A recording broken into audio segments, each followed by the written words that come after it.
Greetings. All right.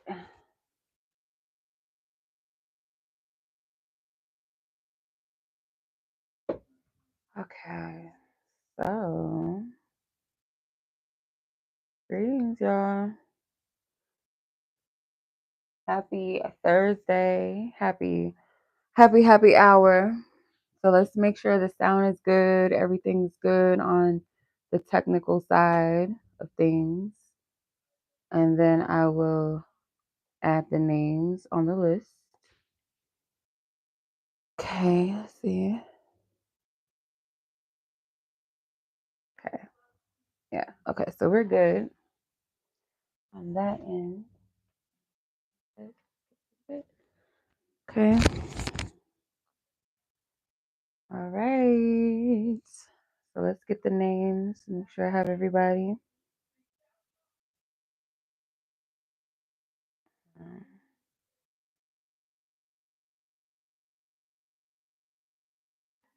Okay. Hold on.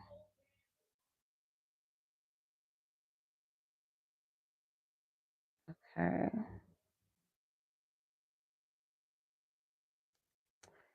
Okay, just give me a second, y'all. I want to make sure I have all the names on here on the list.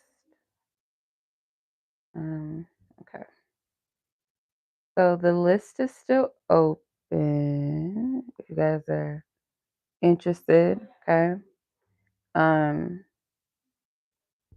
Yeah. So if you guys want to check out the happy hour menu, okay, everything is listed either in the description box, or if you click that black bubble and just expand it, and then we'll give you the option. So $20 for any general question, $25 for any love question, and then for $30 you can get a general question and a love question together, or just a topic. So if you want to keep it completely general, nothing specific, you can do it that way too. And I'm sorry I keep adjusting the camera. I'm trying to make sure I get the table so everybody can see the cards and stuff. So we're all good on that note.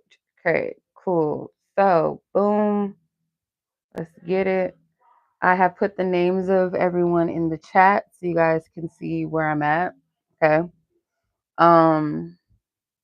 So start of the list, we have Monica, second Breyonna, third Elsena, fourth Alexis, and fifth Sydney so far. Like I said, if you guys are interested, all of my information will be in the description box of this live or in the chat. If you expand the chat, that black bubble in the chat, you'll see my link to my PayPal will be there, or my Cash App username. Just make sure that whatever you're asking, that you leave your questions in the notes section of whatever payment option, and that if you guys want to remain anonymous or you don't want your questions read out loud, just let me know. Or you want to go by a nickname, a YouTube username or something like that, let me know. And then once I put your name on the list, you'll be able to find your name, and a timestamp will be next to your name as well. So you can come back and watch this live stream whenever you want to. So this is your personal reading. You can come back and watch it whenever you like. You don't have to sit through this entire thing if you don't want to, although I would encourage it just in case something doesn't make sense. And while I'm still live, you can say, hey, I just wanted to clarify this part of the reading, or I didn't understand what you meant by this. Don't be shy. If you genuinely don't understand or you feel like you need clarification, just let me know what it is that you wanted clarification on. Don't try to finesse me into another question, but just whatever, something that you didn't understand and what I was getting, just let me know. But yeah, other than that, y'all, let's get started. Okay. Like I said, the list is still open. If you guys would like to book a question, you're more than welcome to still book, because I'm live. As long as I'm live, I'll still add names to the list. If no one comes on when I'm at my last person, then that's the point where we'll end the live. So let's get it started. Miss Monica, let's get your timestamp and your question, and we'll get started. Okay. All right. So 5 minutes to be exact, right? 5 minutes, right? Yeah. Okay. I got my bonnet on. I'm relaxing. Okay, today is my day off. Okay, so Miss Monica, your questions. Let's see. Any messages from your divine partner / future spouse? Any messages or insights regarding today's call regarding a job opportunity? Okay, cool. Let's tap in. All right. That's for divine wisdom and insight and truth and clarity for all those who I'm reading for tonight, that you provide what they seek or beyond what they're seeking and provide the guidance that they need. Ask for permission to tap into each party's energy only for the sake of what I am allowed and have permission to know and to see, and that they give me permission ultimately to know and to see and help them with. And Monica, her person, her future spouse. Any messages from her divine partner / future spouse, divine source guide, anything that they have on their heart that they would want to relay to their future spouse, their life partner, which is Monica, and their heart, their soul, that they give freely. What messages? What messages?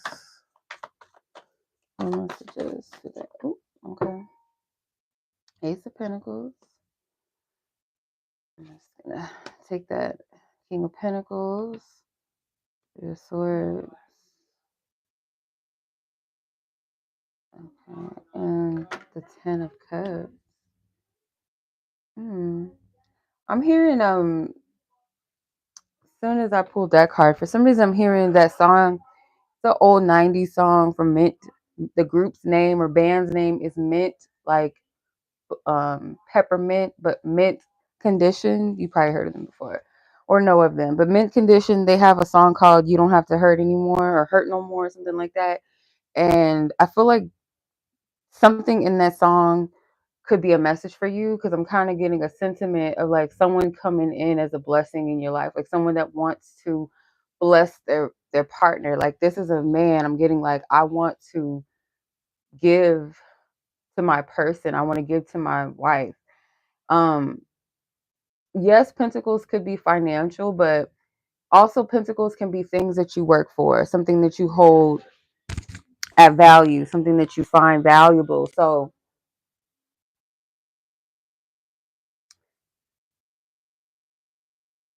I feel like this is someone that wants to give you what they've been working on.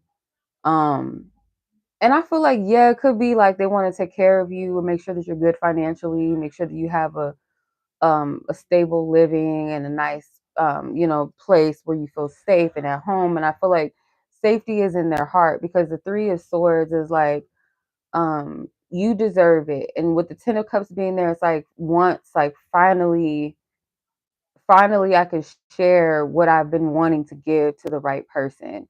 And I feel like this person is willing to give you security in the matters of the heart. I feel like when it comes to the heart, you're stupid, Nina. You're stupid.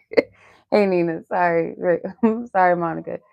So yeah, like, give to you, like, they're not gonna expect you to be perfect. Like, whoever your future spouse is, they're willing to give something, like some sort of security, some peace, some comfort, some nurturing. And they feel like they've had to work on cultivating this. They don't feel like this is something that, whatever they're giving, because they could have been, I don't know why I'm getting like, they could have been like the Four of Pentacles in some relationships where they didn't give a value, or they didn't understand the value of like true love, or what that really meant. And this person may have had to work on being more selfless, more giving, more generous in some capacity with themselves, with their heart, with their energy, their time. So pentacles, again, it's like, it could be something of value. It doesn't have to be like a physical object or money thing. It's an energy. Could also be like something you work for, something you work on, to build, to create, to accumulate. So it's like they feel whatever they have to offer you was divine. It's stable, it's secure, it's safe, it's comfort, it's real. So they don't expect you to be perfect, because they may expect like their person might have days, or they might have things that times where they're going to show that little broken side of themselves, or where they're not fully healed in the heart. And it's like, that's okay. I want to be that person that does extend some sort of support, some sort of comfort, a safe space for you. Okay, so that is what I'm getting, like, as far as like your person's message to you, is that this is what they want you to know. This is what I'm giving to you. This is what I'm extending to you. Um, and I don't know, this is just a side note, but I feel like you'll know, but the person that is, or one of the signs I should say, that will let you know that this is the right person for you, like your future spouse is in your midst, is it's going to be something where other people kind of can like sit back with you and be like, oh my God, like finally, like you deserve, like, and it could be someone that is able to testify to what you've been through when it comes to love, like the scars, the hurt, the pain, being pulled all over the place, like feeling like I thought this was meant to be. Like this woman seems to be trapped in this red string, not only what's wrapped around her, but also different corners, like four different strings. Like red strings make me think of the red string of fate, like times where maybe you felt like certain connections were faded. Could have been literally four times where you felt like certain connections were faded, and some person around you knows about this, or they were there during the time that you had gone through some heartaches, and they've seen the people that you were interested in or loved or liked or very fond of, and things not working out. So when this happens, it's like you guys will sit back together and be like, finally, like it's here, like it's happening for you. So all right, let's tap in to this job thing. Let's tap in and see. So you want to know any messages or insights regarding today's call in relation to a job opportunity? Let's see. Any messages or insights regarding today's call regarding cups? Two of cups. Wow, nine of cups. What? The king of cups. What the hell? Not all the cups. And at the bottom of the deck is the four of cups. What is going on here? Okay. Ooh, I almost don't want to say this, but like you might hear something back before Scorpio season ends. So that could be real soon. I can't remember when Scorpio season ends, but you could hear something back in regards to that. And it seems potentially like some good news. So the Eight of Cups is like you will obviously have to leave something, like a current job maybe behind, in order to accept this new one. Um, but this feels like a opportunity that I feel you might end up landing or taking, possibly. Um, when it comes to just like in general, anything that is of importance to you in the heart right now, I feel like it's going to turn out well. You have a lot of emotional energy coming through. So this job opportunity, it could be something that you are like excited about, looking forward to, or feel good about at least. Um, hmm. It seems like this is going to be something that puts you in a positive position, but again, to be honest, like I'm not getting like a straightforward, like, and I know you didn't even ask this, but just like if it's a curiosity, is this something that you're going to get? I'm not really getting a straight yes or no. It feels more so like this is leading to something positive for you. It feels good, feels right. But I do feel like with the Eight of Cups starting the spread or the reading, there's something that you are going to walk away from, and it could be something that's already kind of not, you're not too fond of it, you're not satisfied with where you are, so it's like, okay, whatever, when one thing is lost, another is gained, or it's multiplied. Whatever you felt you lost, it's multiplied with this Two of Cups, and then extending to the Nine of Cups. And this King of Cups could represent another person on the end being generous. So yeah, this feels pretty positive to me. Like anything regarding your career moving forward, if there is a sacrifice or something that you are being called to walk away from, or is not working out, and you open up your options, or you just allow the chips fall where they may. If something is like, let's say for instance, a job opportunity passed you by, or you were you were at a job and then your position ended or whatever. Though it may seem like a negative, it's not. It's making space for something else. And it seems like whatever that something else is far more fulfilling than what you left, or what so quote unquote was taken or passed by. If that makes sense. So if you don't, I don't know, I'm getting something with like Scorpio, like within Scorpio season. So Scorpio season ends on the 21st or the 22nd. Okay. All right, Miss Monica. I hope that these messages were helpful, insightful, gives you some clarity, some peace, maybe confirmation. But yeah, all them cups, that's crazy. Like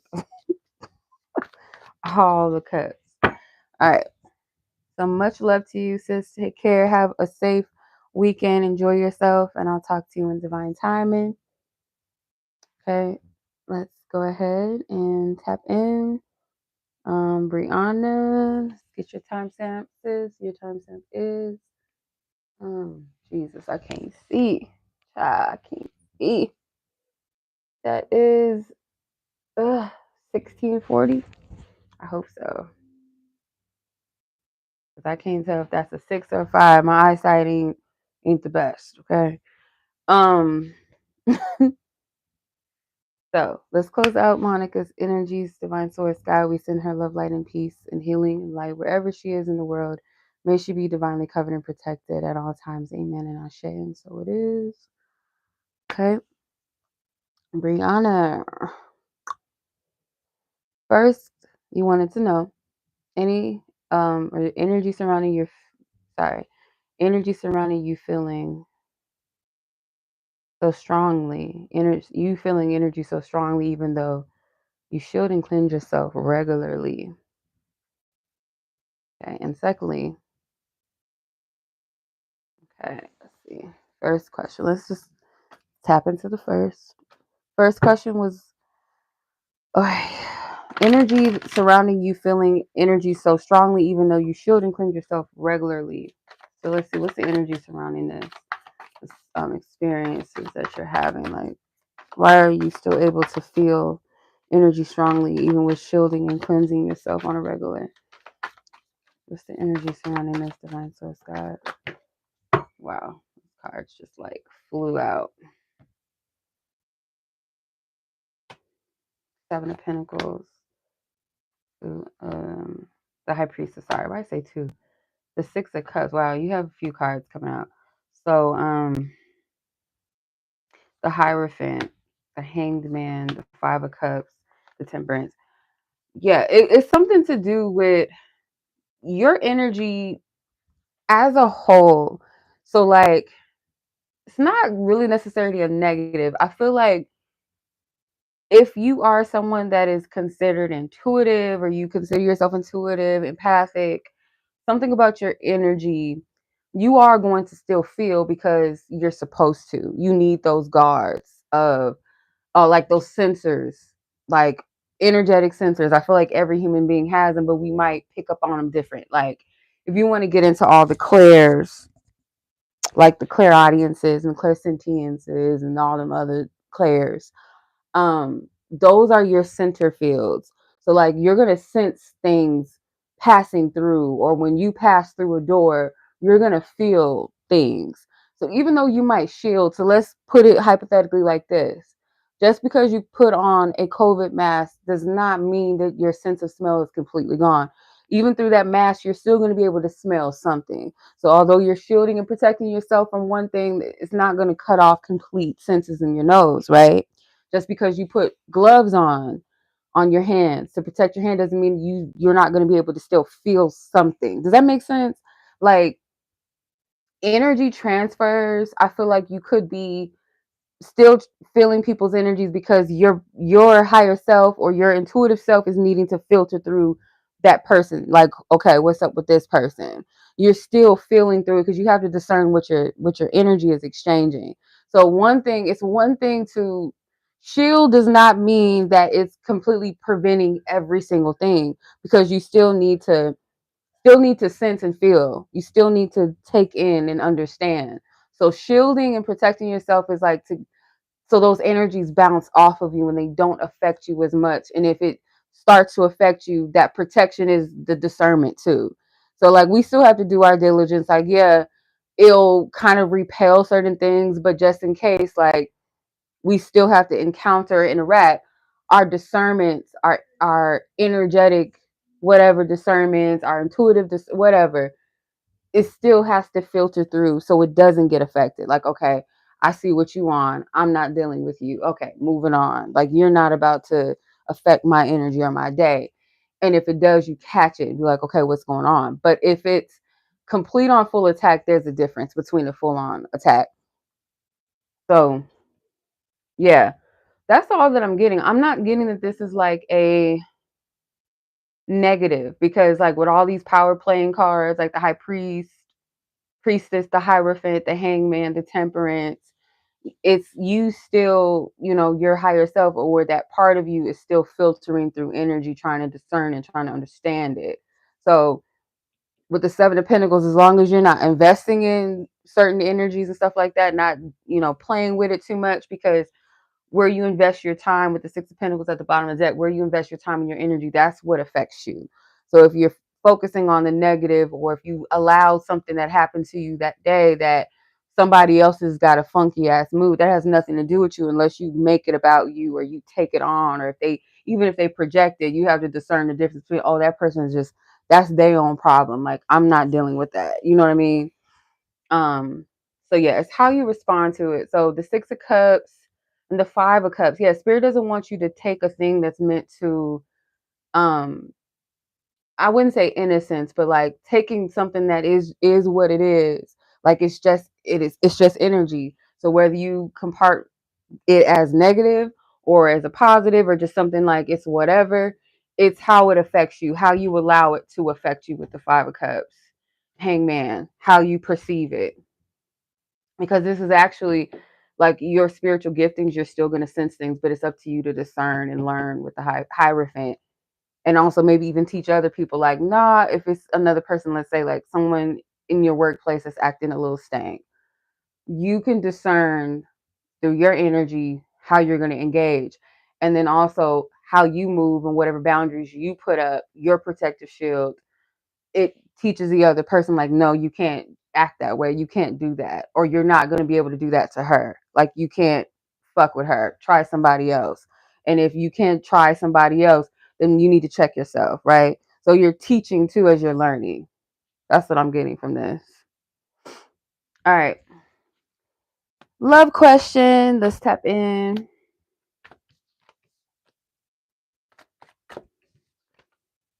I hope I made sense. I've never thought of it that way. Like, I'm telling you, like, sometimes when messages come through, I be learning new shit too. I'm like, oh, I never even thought about it that way. It's interesting, Spirit. Thank you. All right.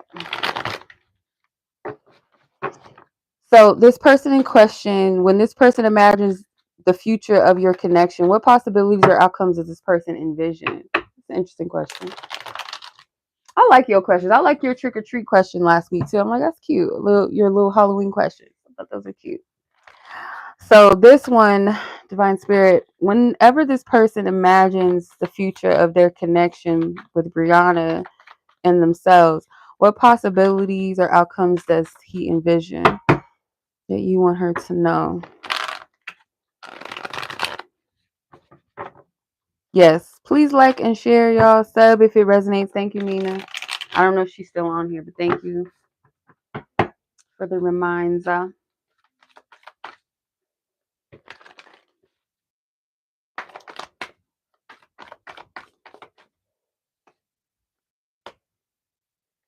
Period. Ace of Pentacles.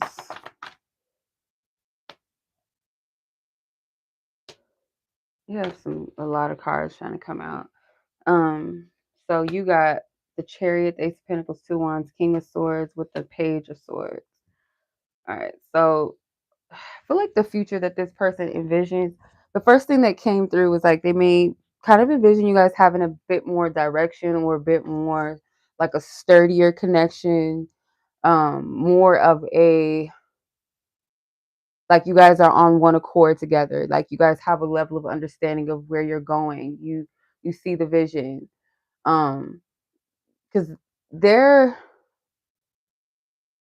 the possibilities or outcomes that this person sees is like if we can just kind of come together, they may want you to trust them more. They may feel like if you were to be more open-minded or open to like a new chapter in general with them and in love or just life, and if they were to be clear on what it is that they want, because there it's not really a clear vision yet. It's like they know, like as far as the possibilities that they see like for the future, it would be that you guys can have a very stable, sturdy connection if you guys can get on one accord together. And it's not like they're blaming it on like blaming whatever is amiss in their mind, because they're also looking at themselves when it comes to this. Like, they might need a little bit more clarity. They may feel that what they bring to the table and what you bring to the table together could actually work if you guys can just get on one accord. Hmm. Because they feel like you have your own vision of what you would like to see and like to happen, and they feel that you might be a little bit more clear on what you want over them. They may not be as clear as you, even with the King of Swords. So the King of Swords and the Page of Swords together, it's like we both mentally, like we might be, we might be two people that work really well together if we can just work through certain things. Like we can put our two brains together and make it happen. The Page of Swords, like I said, is like they feel like you might need to be a little more open-minded. Maybe not as rigid or just like settled on just one focus or angle of how this connection can go. Because I feel like they're pretty open. It's just how do we get to our destination together with the Chariot? How do we make this move go further here? Mm. Because they feel like whatever you guys do share, like the core foundation of what you guys share, they feel like it has the potential to really grow into more. But you just need that vision. You need that clear being in agreement and alignment with where you're going. Where's your distance going to take you?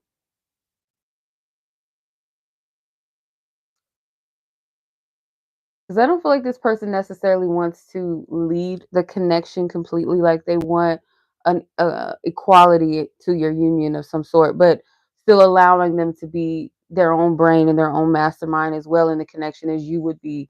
It's like they want that unified energy. They're not looking to dominate or control. Um, Although though, like looking at the dynamic of the Page of Swords and the King of Swords, like the Page of Swords is a young woman, the King of Swords is more of a mature man. Maybe you guys had some power struggles in your relationship that this person is kind of like looking at. Like, um, sometimes they feel like, do you trust me enough though to also lead or also like for us to move together? Because what I always think about with the Chariot card, when I look at that as in a love reading, it's like we can either be synchronized even when we're different in a way, find some sort of happy medium for both of us where we're not compromising our core selves if we truly resonate. Because that's the thing, like if somebody does not truly resonate with you or vibe with you or like yoke with you vibrationally on the core parts of yourself, then it's most likely not a good connection to even go for. But if it's a connection where you guys share common values, it's just trying to figure out, how to navigate through your differences and come together in a unified way. Because if these two horses were on their own, like the white horse and the black horse went two different directions, that chariot is going, that's a dangerous situation. So they have to be synchronized or this connection cannot move. It has potential to be more, I feel like, when it comes to this person, how they're perceiving it, how they're looking at it, that it has the potential to move. It has the possibility to be great and to be successful. But you guys have to have some sort of agreement and alignment with where you're headed, where you're going. That's what I'm getting from this. So, all right, sis, that was your reading. I hope that resonated. I hope it was helpful. Made sense. Maybe confirmed. Okay, let's go ahead and move on. So, sending much love to you, sis. I hope you enjoy your weekend. Be safe. Okay, and I'll catch you in divine time. Thank you so much. I appreciate you. All right, let's go ahead and move to Miss Elsena. We'll close your reading out, Breyonna. All right, Divine Source God, we send love, light, and peace to Breyonna, her person of interest as well, her loved ones, wherever they are in the world, God, may you divinely cover them, protect them by the light. Amen and Ashe, so it is. You're welcome, sis, and I will do. Thank you. Have a good night. Okay, so Miss Elsena. Miss Elsena. Okay, I cannot see. Give me a second. 31 minutes and 29 seconds. Okay.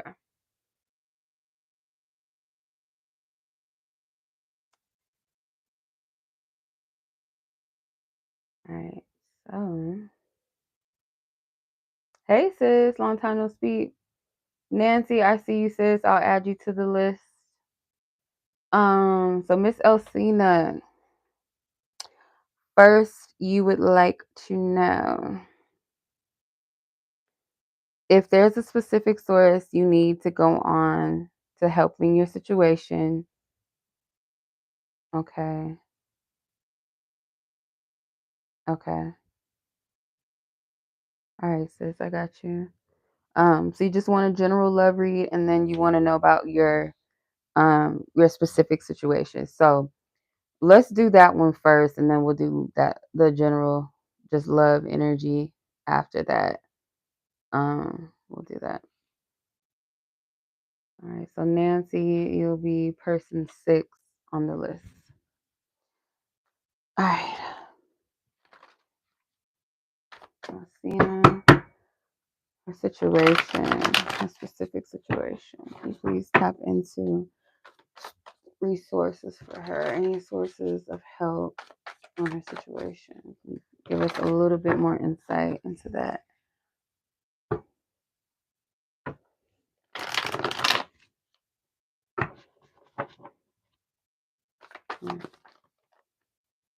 Mm. 6 of Pentacles and the Knight of Cups. 2 of Cups. I just heard unite.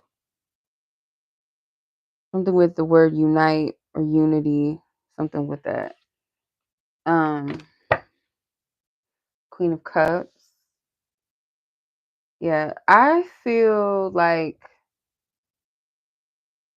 I don't know, like the situation, so I'm gonna have to just speak intuitively what I see. Like I'm still getting kind of a similar energy. I'm not fully like I don't fully remember what I picked up for you exactly, but I do remember like you asked about something like help or what, or should you seek help, or should you just do it independently or something like that along the lines that on your own. And I was getting that you should be open to receive some sort of help. And I'm seeing that again. So with the 6 of Pentacles, most definitely the Knight of Cups. If it's not about romance, I feel like the Knight of Cups is a generous individual. There's somebody that cares to help. They come from the place of the heart. The Queen of Cups, same thing, but I'm getting in this instance because her hands is up. She's kind of surrendered, and at the same time, it's an energy I feel like of receptivity. No, they're not. Hey, no, they're still open. Um, Yeah, it's kind of like this energy of like I surrender, but at the same time, it's an energy of receptivity, like to just okay, I'm open, like okay, whatever I need to receive that's of my highest good, I'm open. Um,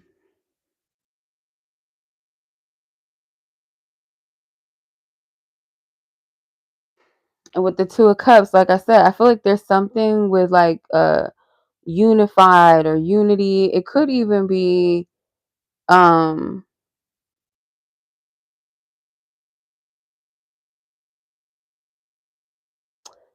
it could even be like an organization I'm getting to.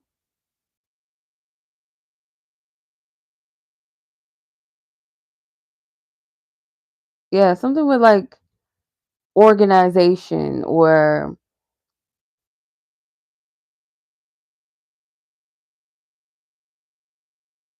I hope this is making sense. Like it may not right now because maybe it hasn't come to you like what exactly it is.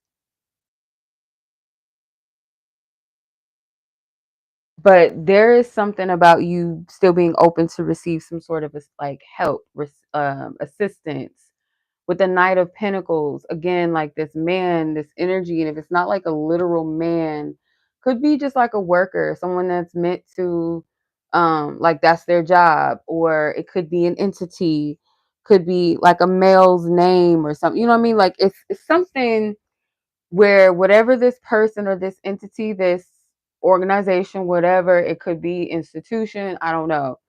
I do see some sort of assistance and help and funding or like resources being given with the Sun card. Not the Sun card. It's an inside. I was just having an inside joke about the Sun card earlier today. But the Sun card, yes, in this instance, I do feel like a positive energy, a positive outcome. And again, there's another woman with her hands up, like, or her arms stretched, like, I receive, I surrender, but I receive. I'm open to receive positive energy. I'm open to receive newness.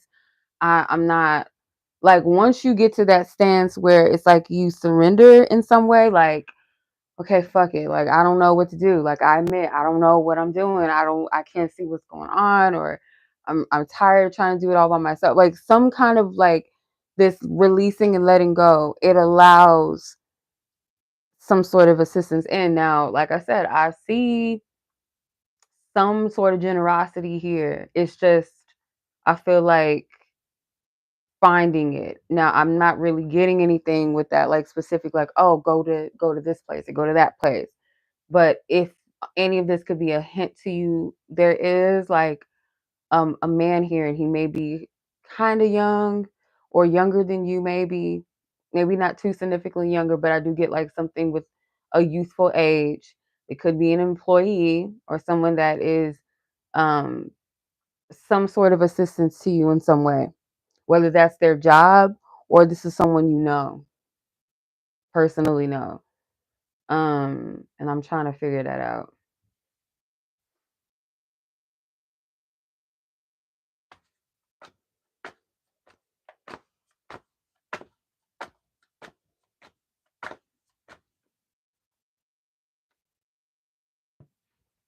Hmm. It's some sort of, yeah, there's some sort of like, okay, I don't know if I should do this, and I wouldn't like do anything that feels unsafe, um unethical. Like, of course, you use your discernment with certain things, like if something feels off or it's janky or something, don't invest in it. But if it's like, okay, this person, they said they're gonna help me, or this place, like, I heard they have like a pretty good turnaround. I don't know, it might be worth it. Like, someone might say, like, hey, you can be put on a list. Like, usually it takes a couple weeks or it might take a month or so, but at least put your name on the list to get assistance. And you might be like, okay, well, it doesn't hurt in trying, or at least putting my name down. It's kind of the energy. Like, it's not like a negative risk. It's just more so like, okay, like if this is like the best options, it may not be like a straight all the way like here and available right now. It might be something that works out in a little bit, or I got to be a little patient, but I'm going to just do it. I'm going to explore my options. That's kind of what I'm getting. Let me see if there's anything else.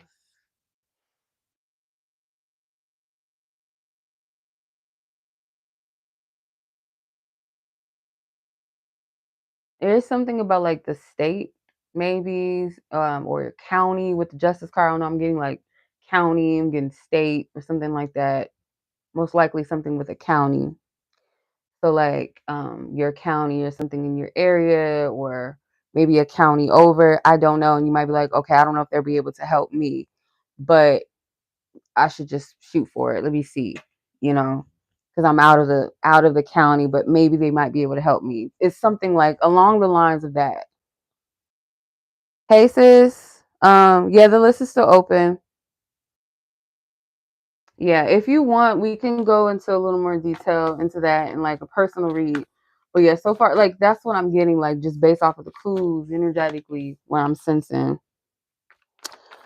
All right, so love, you wanted to keep it general. Let's keep it general. Tap into that.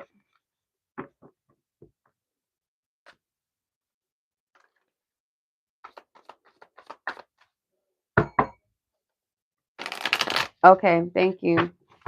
Um, I'll check it in a second. Let's see.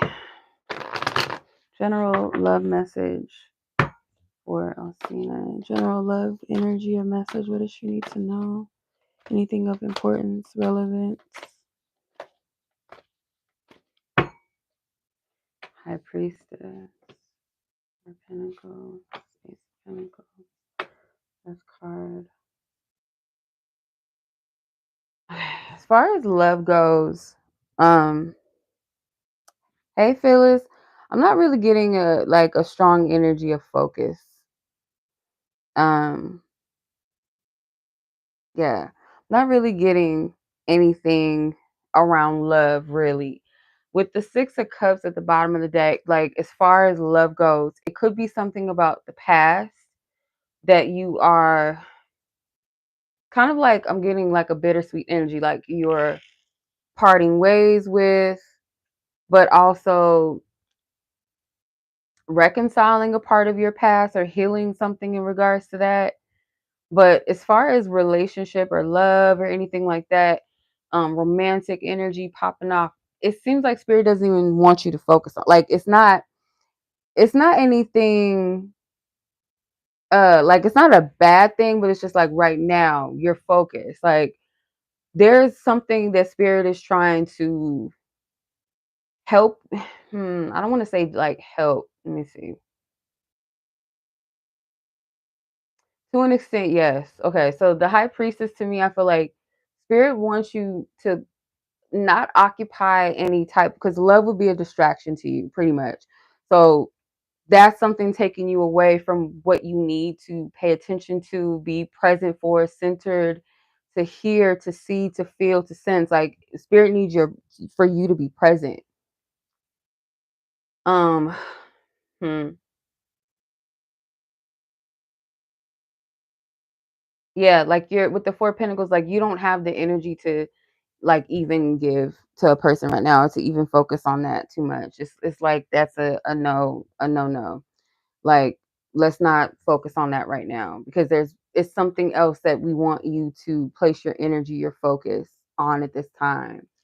So with the Death card and Rebirth, you are it kind of feels like a um kind of feels like whatever it is that's happening in your life right now, it's an energy of clearing out so that you can make way for more.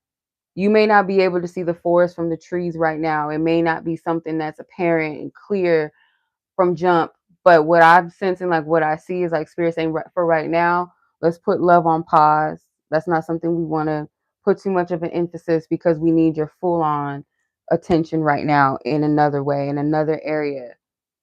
You got some things that are coming in for you, or things that are being removed and cleared out, and not just physically in your world, but also within you, so that you're able to receive whatever this Ace of Pentacles that's being cultivated and coming in. So right now, love is not really on the menu for now, if that makes sense. It's not ready. It's not something that they want you to put your attention towards. In other words, hopefully I'm making sense. Um, but yeah, sis, that's what I'm seeing right now. Okay. All right. So I'm sending much love to you, sis. I appreciate you. Thank you so much.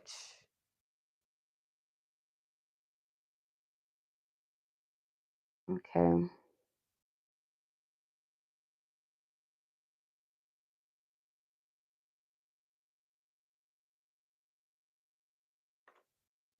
God, I always get, they know I'm live and they be on here like, can you do this? Can you, like, I'm on live. I can't do that. I told them before I got on here, don't bother me. Yeah, that's what I'm getting, sis. I'm sending much love to you. And yeah, just yeah, send your email and I'll hit you up tomorrow morning. I appreciate you. Thank you, sis, and you're welcome. Have a good night, rest of your night. Have a safe weekend. Enjoy your weekend. And I'll talk to you tomorrow, mañana. Okay. Yeah, they crazy. I'll be like, I don't get them.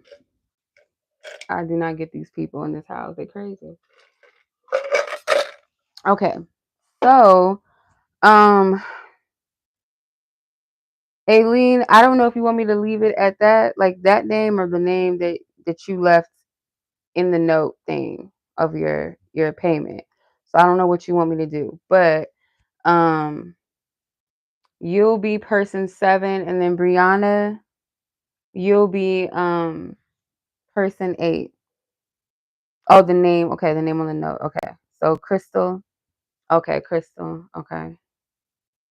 Got you. And then Breyonna, you'll be person 8.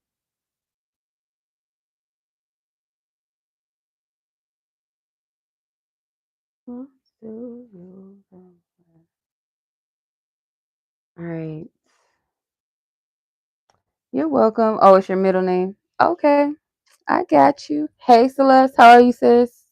How are you doing, Celestial? You're stupid, Nina. You saw the sun card come out? That card, I was trying not to think about the shit earlier. I was like, girl, yeah, we gonna call this the Rachel deck. I'm doing good. I can't complain. Bitch was tired earlier. Had to take a little nap.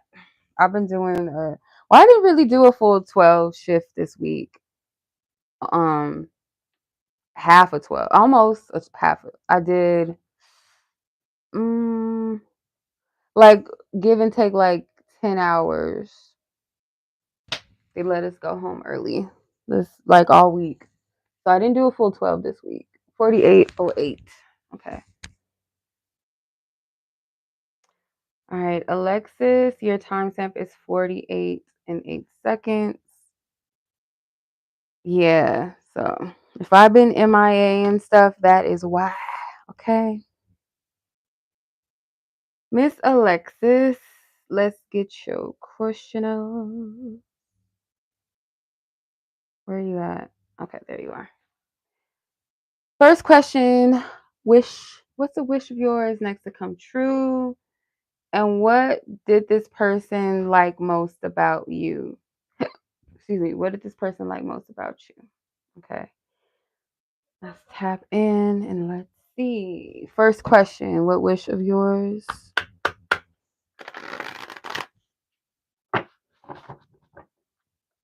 Next to come true.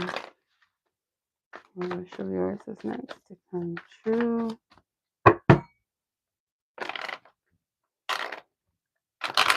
Come on now. What in the fuckery?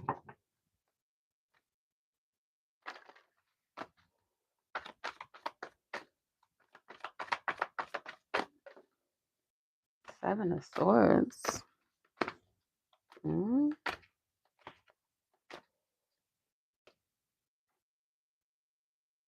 Mm.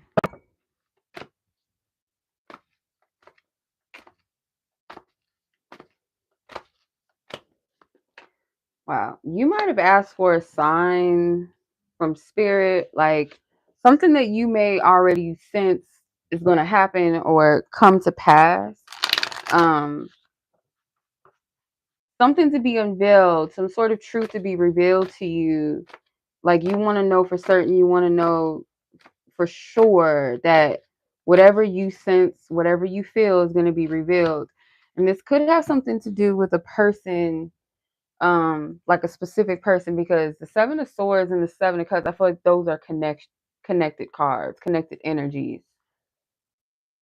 It could be something that has been like bothering you, maybe not literally like the Three of Swords, like it's kind of tormenting you, it's bothering you, it's like um emotionally bothering you. You feel pulled. So there could be something that gives you that confirmation or that clarity or something that will be revealed, or a person could be deciding to reveal some sort of truth to you. And I'm not getting anything negative because it seems like whatever it is going to set you free, or you feel like, okay, a sense of relief from this with the Four of Wands and the Three of Cups. Like, okay, I feel much more relieved. I feel much more balanced. I feel sturdy because something about this feels weighty, kind of heavy. Um, I'm getting like a lot of indecisive energy, or just like a lot of confusion. Um, a lot of seven energy is present. The Seven of Swords, Seven of Cups. There's 7 people on the live right now. So those sevens are heavy. The 3 and the 4, the Four of Wands and the Three of Cups, that's 7. Yeah. So whatever this is, it seems kind of like it's weighing heavy on the brain. It's a lot of um not sure of yourself. You could be a little confused because a part of you senses some senses one thing, but it's like, well, I need the confirmation, I need the clarification. And maybe it's only meant to come through a person, like another person on the opposite end is meant to reveal that to you. Maybe you're kind of like, okay, well, where is this person at? How do they feel? Yeah, it's like I feel like this is another person's energy. Like you're wondering, how do they feel? Or where do they stand? What is their truth? What is their intentions? So if you've been wishing for some sort of relief or clarification on that, I feel like that is what's going to be given to you. And it's going to take the weight off. It's going to take the edge off, or this push and pull feeling, or this feeling like restricted or stuck, like no matter where you go. So I feel like the Three of Swords is kind of like that torment. um I got this, I think it was Monica's reading. I picked this up. I never really read this card like this, but all these threads, these red strings of threads coming from this heart right here, one is wrapped around this woman, and then the rest are kind of like tied everywhere here and there. So like you could feel like no matter what you do, if you try to loose yourself from someone, or you try to loose yourself of the idea maybe of like this one person, like a specific person, it's like no matter what you do, you feel like something keeps reminding you of this person, or pulling you back here and there, and you're trying to make sense of it. And you want the truth maybe to come out of the horse's mouth. And I feel like that may be the only practical, logical, and realistic thing, is to get it straight from the person. Like, okay, well, what's up with you? How do you feel? So there's something that relieves you once you get that. So that wish fulfillment is, I feel like the clarification, the truth comes out that sets you free. The truth shall set you free. That's basically, in a nutshell, like the energy I'm picking up on. Which I don't know. I guess that's a wish of, some sort of wish of yours. I guess. I mean, I can see why it would be a wish, I guess. Like, who wants to be in limbo? Who want, like, the wish fulfilling is the clarification, or maybe it turns out to be a good revealing, or a good revelation or truth that comes out. Something that makes you feel good, that answers your suspicions or confirms your suspicions, that you weren't tripping, something like that. Okay. So, what did this person like most about you? Let's ask Spirit, ask for permission, tap into this said person in question's energy towards Alexis. What did they like most about her, Spirit? What did this person specifically like most about Alexis? I heard 4 things. 4 things. All right, 8 of Cups.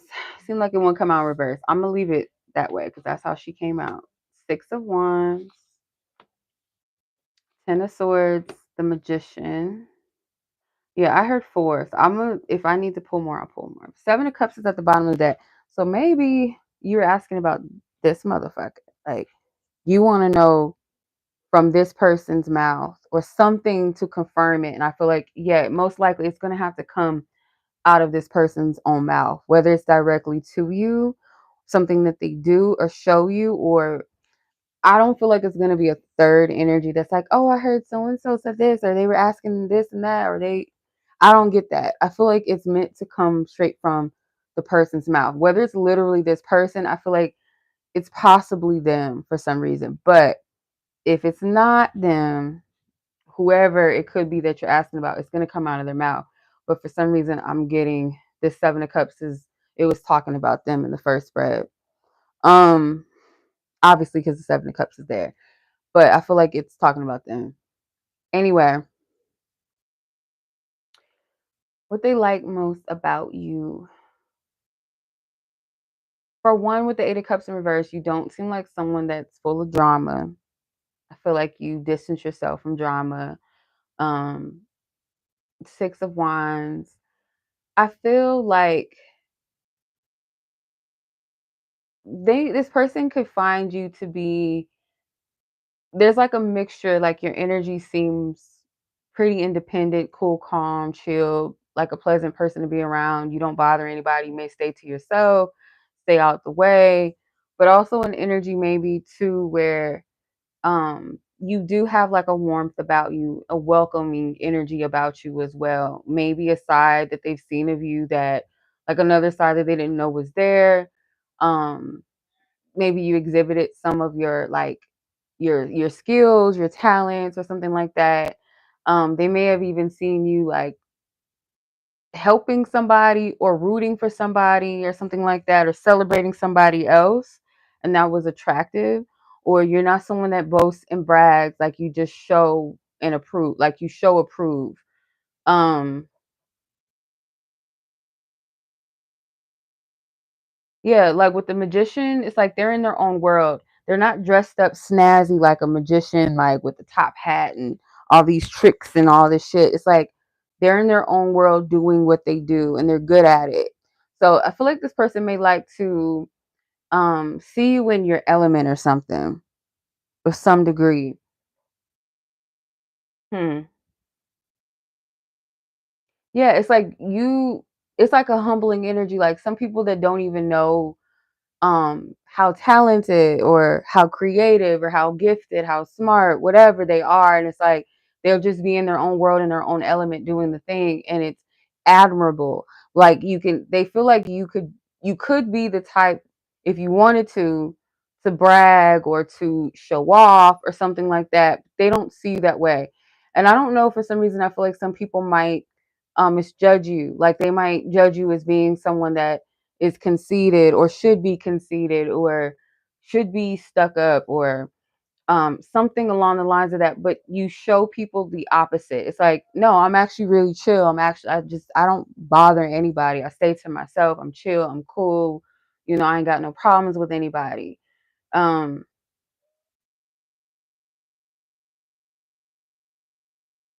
they may notice that you have a caring nature for people. Like you can sense when something's wrong with a person. With the Ten of Swords, it's like I don't feel like they like you being the Ten of Swords. Like I don't get that. They may like the fact that you can sense when other people are in a very low space. So I don't know if there's instances maybe where you've encountered death, um, or people going through like really traumatic things or heavy things, and you handle it well, or you help people handle it, or if like you yourself have gone through something like this, you handle it well. You don't carry it with you or on you or spread it out to other people. So this person likes your inner self. Like, yes, I feel, because this is interesting that they're not showing the girl's face in the Six of Wands. Like her back is completely turned. Like you can tell she got like some cute shit on or whatever. She's stylish, but they're not showing her face because that's not what it's really about.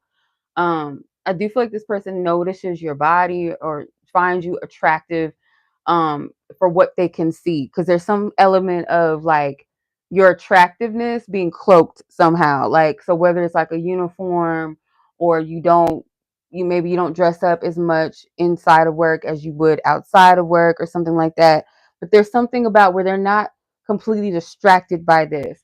And it's interesting that most of the women's backs are turned, so they're not focused on the physical. They're focusing on your character. The things that they like about you is more so your character and your inner parts, which is a beautiful thing. That a person likes these things more than, oh, she got a fat ass. Oh my God. Like, and there's nothing wrong with liking the parts too, and the face and all of that. But yeah, that's what I'm getting from this. All right. So that is your reading, Alexis, sis. I hope that you enjoyed both messages, both readings. And yes, enjoy the rest of your night. I appreciate you as always. Be safe. Enjoy your weekend too, by the way. And I'll catch you in divine time. Okay. So let's clear all energy. Okay. Divine source God. Much love and light to Alexis and all parties involved. Excuse me. I ask that you divinely cover and protect her wherever she is in the world, past, present, and future. Let she be divinely covered and protected by the light at all times. Amen and ashe. And so it is. Now I got the hiccups. How about it? How about that? All right.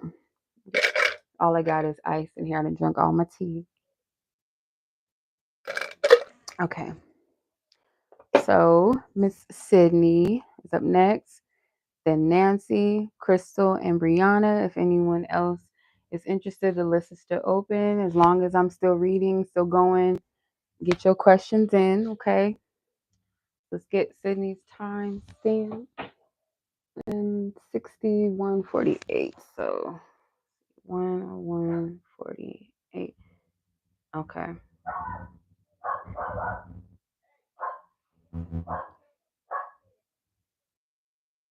Okay. So, Sydney, you want to know, what does November hold for you, and love, what's going on, Zazara? All right, so let's see what you can potentially look forward to in November.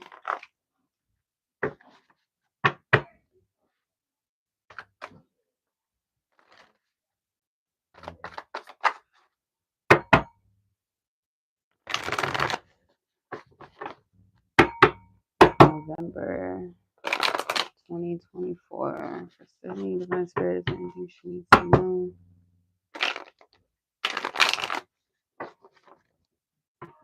Anything she needs to know? We would start the reading off with a bang with Nova barking, of course. Sun card, Hierophant. Oh, the world, girl, what's up? Magician, what's up? Page of Wands. You almost had all major arcana. Almost. Almost. Interesting. So November could be quite active energetically. A lot of significant energy, but let's tap in. Let's see. I feel like your spiritual team wants you to focus on more so the positives. It might help because I don't know why I'm getting with the Hierophant. I'm hearing like I am affirmations, like yeah, maybe to start utilizing those more often, because there's something about the state of gratitude that's powerful for every human being. I feel like it centers us. It brings us back to center to what we do have, and also it's a reminder of being grateful for the things maybe that we previously asked about. You know how they say, like, I'm living the prayers that I asked about in the past. I'm living those prayers now. So I'm getting something along the lines of that. And the sun card too, like, I'm noticing at least three of the cards, the sun, the world, and the page of wands, all three of these ladies have their arms stretched. That is receptivity. That is also like surrender is receptivity. So it's like I surrender to certain things, like whatever it is that I may not see, I may not know, I may not have right now. I may not be able to see it all, but that doesn't mean that it's not going to work out or that it's not going to come. But I'm going to surrender to the whens, the ways, the hows, the who's, whatever. So they don't want you to focus too much on future tense energies, like more so focusing on being present and being receptive, because you don't want to miss the little details that actually are blessings. encounters, experiences. And like if you do have little encounters or experiences throughout the month, to be grateful for those experiences. Because the sun card is very beautiful. Like it's very simplistic. The With the exception of like that background, that scene, it's like this colorful aura, like a tie-dye color field. So like it's a simplistic thing. Like I don't need this or that to feel good, or for my world or my reality to be beautiful. It's like being present and finding the little things. Like this bitch is out in the middle of nowhere, it looks like, just with her hands up. I don't know what she's doing. I don't know if she's dancing in the sun or the rain. I don't know what the fuck she's doing, but she's present and she's enjoying just being. And I don't know, she's touching grass. Like sometimes we need to touch grass for real, with no shoes on, no socks, just bare feet down to the root, to the soles of the feet, to touch grass. So the Hierophant too. The Hierophant doesn't look like the snooty, uptight Pope figure. He's dressed in regular clothing, in a, sitting in a Indian pose, whatever, and just laughing. And I feel whatever it is that you encounter, whatever you experience, to this is like hard to tell people, because when you're in the middle of certain things that aren't pleasant sometimes, or even just like life is just happening, but it's not going where you want it to go, or you feel like it's a little bland, or you're in this expectant mode, or you're in this curious mode. It's like, bitch, nobody want to hear about just kind of laughing at the situations that we're in, and kind of taking it from a place of, okay, what can I learn from it? Let me not take this shit so serious. Hey sis. Yeah, the list is still open. So yeah, you're good. But I'm hearing that Janae Aiko song. Is it Promises? I think that's what it's called. There's a part, it's like towards the end of the song, where it's almost like she's affirming, like everything is all right. Sometimes you just gotta laugh at shit. You just gotta laugh at life. And I believe the song was dedicated to her brother that passed on. Like part of it was, I think, like her speaking to her daughter in the beginning. The second verse was her talking to her brother that passed on. But towards the end of the song, that is a line where she says, you just got to get past it. You just got to laugh at it. So I'm not getting anything negatively happening in the month of November, but it's like Spirit is setting you up to, like, here are the requirements, how to successfully move through November. Successfully move through November. And even the background in this card is pretty too. It's like this pink aura color. Like Spirit wants you to enjoy you. Like I know you spend time with yourself. Like you have me times and things like that. But it's like find a me time thing where you can laugh. Maybe you need some laughter in your life. I don't know. A comedy show might help, or something, or actually going to a comedy event, or something that you'll enjoy. Laughter. And it feels like outdoorsy energy. I don't know if they do this in your area, or maybe in LA. I'm pretty sure they have movies at the park. I thought about that yesterday. I'm like, I want to go to a movie in a park event. Those are so cute and fun. I think they do have it around this time because it's cooler outside. So something maybe along the lines of that. It's like kind of childlike energy too.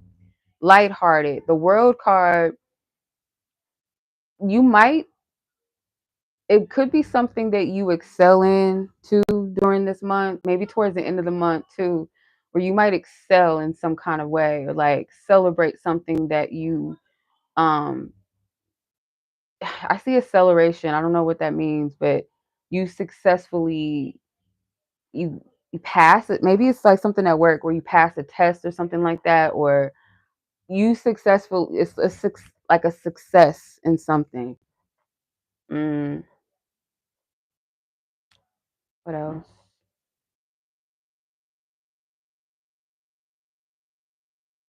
Your manifestations, most of them are not going to be so hands-on this month. They're really about you kind of cultivating the vibration of the energy, or stepping into the energy of where you want to be, is what's going to align you there. And the Page of Wands, ending the reading, again, like the magic comes from that lighthearted energy, not overly applying yourself in this grind, or feeling like it has to be something methodical to make it happen. It's more so going to happen when you step into a certain vibration or energy, which feels like very carefree, very like hands off the wheel, like, okay, fuck it, this is what we're doing. It seems very simplistic. I can't really describe it, like how, like, you should be able to describe simplicity, but I can't in this instance. It's just like, it just is what it is.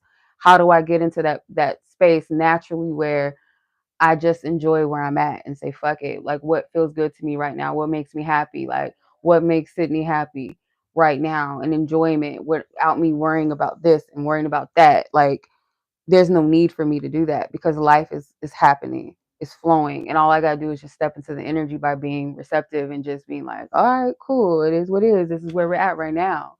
Not saying that you shouldn't apply yourself and take action, but some things don't require all of that. Not every time, not everything that we're trying to cultivate. Life literally flows and happens when we just step in seeing.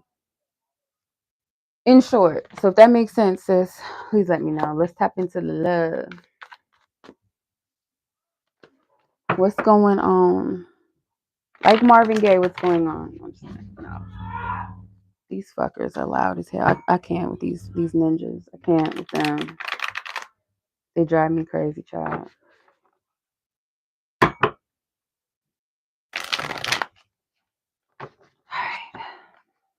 They drive me crazy. Love, love, love. Energy for Sydney, divine spirit. What's going on? King of Cups keeps landing at the bottom of the deck. Loud mouth lady. You know what? I'm going there in a second because they get on my nerves, and I don't want. This microphone's pretty good at cutting out noises in the background, but I don't know. They a little loud and ignorant. What's new? Okay.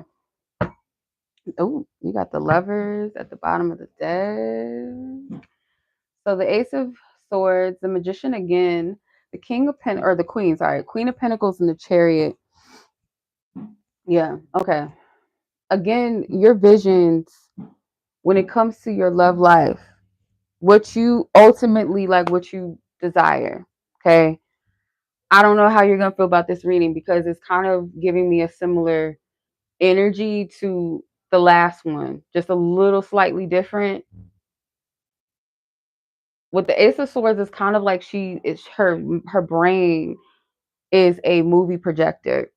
So the visions that you have in your mind or in the seat of your soul, ultimately what it is that you see, the vision for your love life, that's for you. You have the power to make that a physical reality where you see it right in front of you in vision. There's something with movies, like a connection between your energy and movies or something, or I don't know if that's gonna make sense at a later time because I did mention like a movie event or some shit or going to the park, going to the movies, but you have the ability to do that. But again, like the cultivation of that may not be as tedious as you think it's going to be, or as you feel like um is some sort of formula that it has to happen a certain way, or a time that it has to happen, or if it's not like a specific time, like, oh, it needs to happen within a year. Maybe if it's about age, if it's about whatever the case may be, whatever your desire ultimately is, you hold the power to cultivate this energy, but in a way where it really just requires you to be receptive. It does not require you to overspend your energy or grind your wheels in your brain and like figure it out and do that to yourself. Because the Chariot card too as well, it's like spirit is leading you as well. Like you have your role, you have your part. Sometimes it does require us to take action or do certain things, make ourselves available, like, okay, let me get on a dating profile, let me be more approachable to people, let me smile more, whatever the little shit, the little tidbits, the practical things. But there's also things too where it's just like vibrationally and energetically just being available. It doesn't have to be like hard work. If you're enjoying your own life, you're focusing on yourself, you're doing the things that you enjoy, most likely you're going to bump into the right motherfucker at the right time because your vibration is in a space, you're authentic to who you are and where you are in life. You're not worried about, let me try to do this, let me keep up with this, and is this person the one? Like, let's have fun with it. If a dude doesn't stick around, he wasn't the one. If it comes to a point where it's like, okay, it's the same shit over and over, let me try something different, then try something different. But I feel like Spirit doesn't want you to take something that is a natural part of your journey and make it into something that's, it's like a torture thing to you. It shouldn't be that way. Like anything in it, anything else in this life that's inevitable, like, oh, there will always be new friends that I'll meet. There will always be potentially a job available, or whatever the case may be. Just like that, love will come to me because that's a natural part of life. That's a part of the journey. I'm going to land in that. And the person that is meant for me, I'm going to meet them. It's not, it's like you got to have that law of assumption. It's going to happen. It's inevitable with the Lover's card. It's not something that is like far out of my reach and it's never going to happen for me. Everybody has their time. It's a vibrational alignment thing, because the Queen of Pentacles, she does nothing. That heifer is just chilling. She's sitting pretty, chilling. Her coin is like, I'm not spending this coin on just any motherfucker. This coin is going to be shared and extended with the right person, with another person that has it to give as I have it to give. Like her counterparts, the King of Pentacles. He got a pentacle in his hand too. So it's a fair exchange. It's a mutual and equal exchange with somebody that's on their level, that also is mature and also knows what they want, also knows their value. Not a Page of Pentacles that's coming to you with this little pentacle but don't know what to do with it, or takes your pentacle and they don't know the value of the pentacle yet. They're still learning. The Knight of Pentacles, he might be a little slow to move. His intentions might be good, but he's not quite ready for what you're ready for. So the Queen of Pentacles, like, I'm not wasting my time on nothing or nobody. I'm good. I'm right here. And when the right person comes, I don't know. I'm not wasting this pentacle on, or this energy. I'm not spending my energetic currency, my heart, my whatever, on anything or anybody else.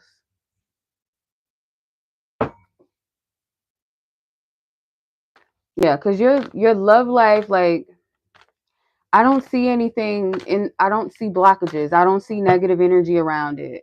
I don't see anything like that at all.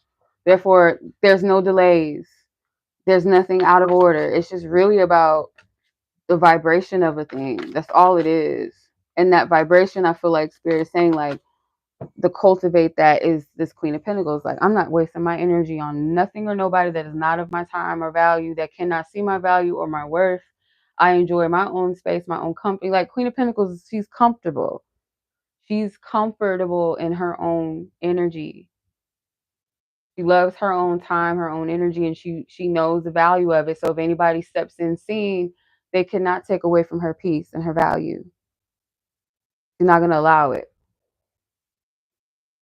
And not many people may be, because this is how I see it. And I had to like get like this too, like mentally, I had to think about it. I'm like, why am I tripping about the quantity of people that don't resonate, or I don't resonate with them? Why do I trip off of that versus looking at it from a perspective of, I only want one motherfucker at the end of the day. At the end of all of this, like this love situation, like, there's only one person that I want to be with anyway. I don't want to be with 20 men. So what does it matter if this motherfucker doesn't get it, or he doesn't get it, or he's not, up to par? Like, fuck them. It's the, as they say, quality over quantity. So the quality of a person. So as she's holding that one pentacle, she's not holding 7 pentacles. She's not holding 2 or 3 pentacles. Like, if you ain't the motherfucker, you just ain't the one. Like, it doesn't matter if these men are intimidated, or they don't like me, or they don't get it, or they're not, they're, fuck them, because they're not it. Excuse my language, but they're not it. This pentacle is for one person at the end of the day. The right fit, the right person that also has a pinnacle to give as well. It's not going to feel like, oh, I'm not worthy enough, or I can't, or like, if that's the case, then you're not it. You ain't the one, boo. My person is still out there. Next. All right. So that's what I'm getting to. I hope, in short, that made sense, because that was a lot that just came out and I feel a little tired, a little overwhelmed. But yeah, I'm going to run to the restroom real quick, y'all, and I'm going to fill my cup back up. But yes, sis, I'm sending much love. I hope that was helpful. Hope that made sense. And I hope you enjoy the rest of your night. I'll catch up with you in divine time. So let's close this out and then I'll come back. Hey Violet, I'll put you on the list. Yeah, I'll put you on too. I think you sent yours a while ago, so I'm gonna put yours up on here. Hold on.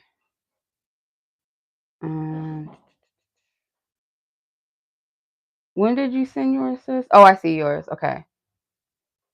You were actually before Crystal and Breyonna. I didn't see that. Okay, sorry about that, y'all. Okay. I'm gonna have to update the list real quick, y'all. I didn't see Yamina.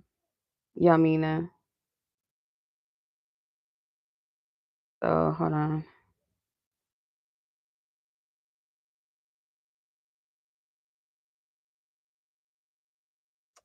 Why are they so loud in there? I cannot stand them. I told them like ninjas, I'm going live.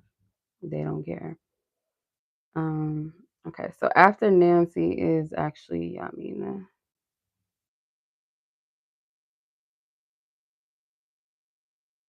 And then Violet, you sent yours, right?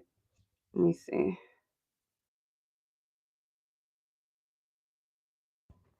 Okay, yours is through Cash App. Okay, I see you. All right, so I'm gonna update this because I got it all fucked up. So next is Nancy, Minah, Crystal, Bree, Violet.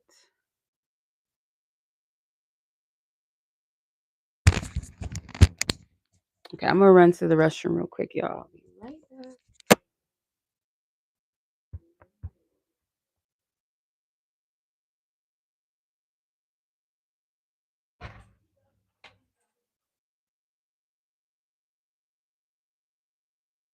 This is the list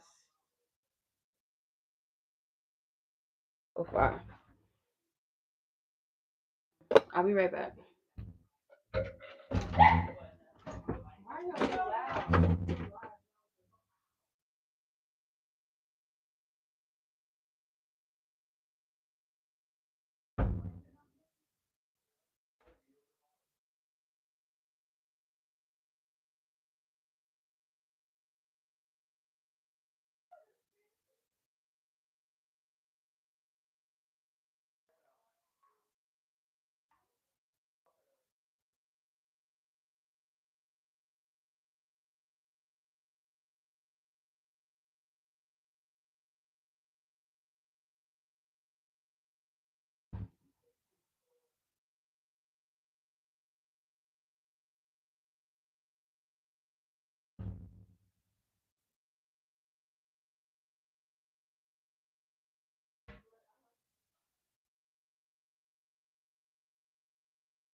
right, we are back.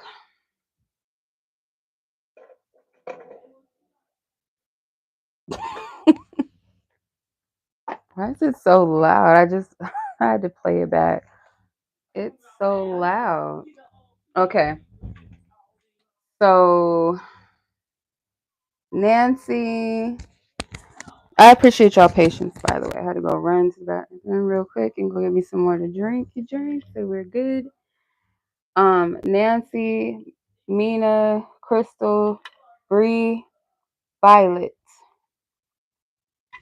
In that order. Okay. All right, Miss Nancy, let's get it.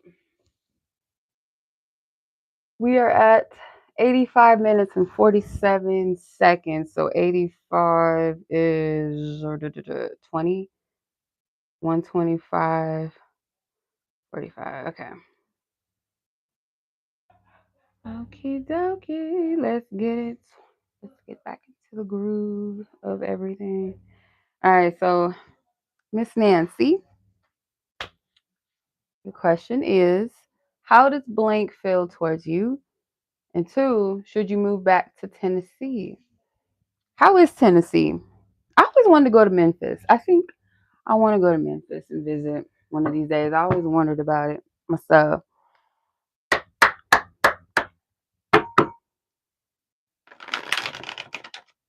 All right, so let's tap in. Spirit asks for permission to tap into Nancy and her person of interest energy.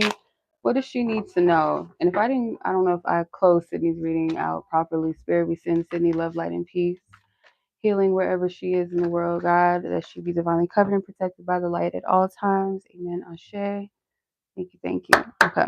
All right, so Nancy and her person of interest. How does her person of interest feel towards her, Spirit? In truth, what does she need to know as far as this person? How do they feel towards her? What does she need to know as far as how this person feels towards her?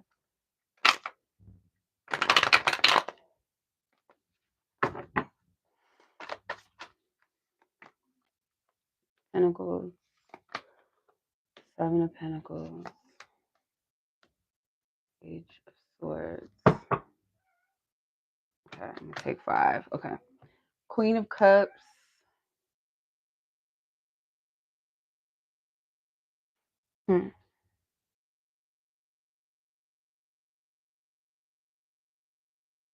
So this person's feelings towards you.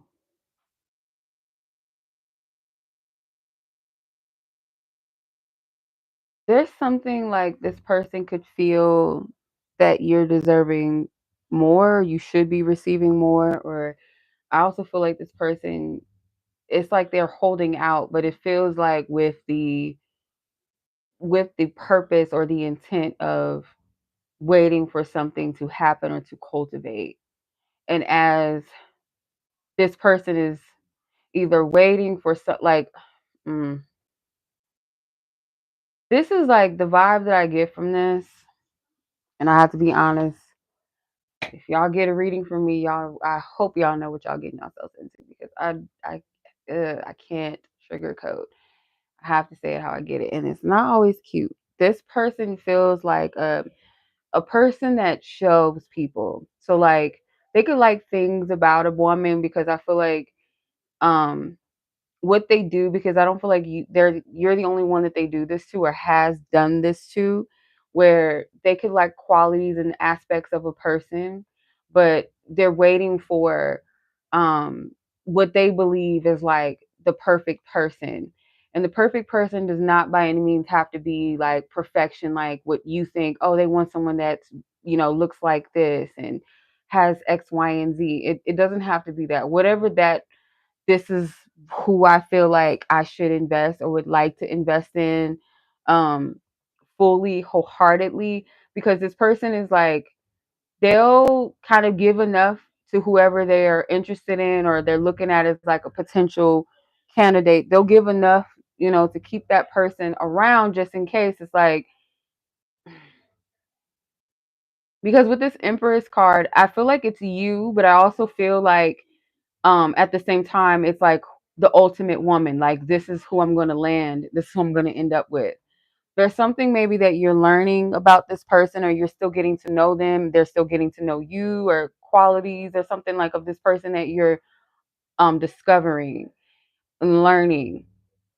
But it may be that this connection is not giving much to you, or this person's not doing much, because I feel like they'll give you enough to maybe like show some level of interest and to keep your interests as well. But it feels like they're doing the bare minimal. Like they're not going to give too much to people if they're still like, well, I'm not all the way certain yet. I don't know.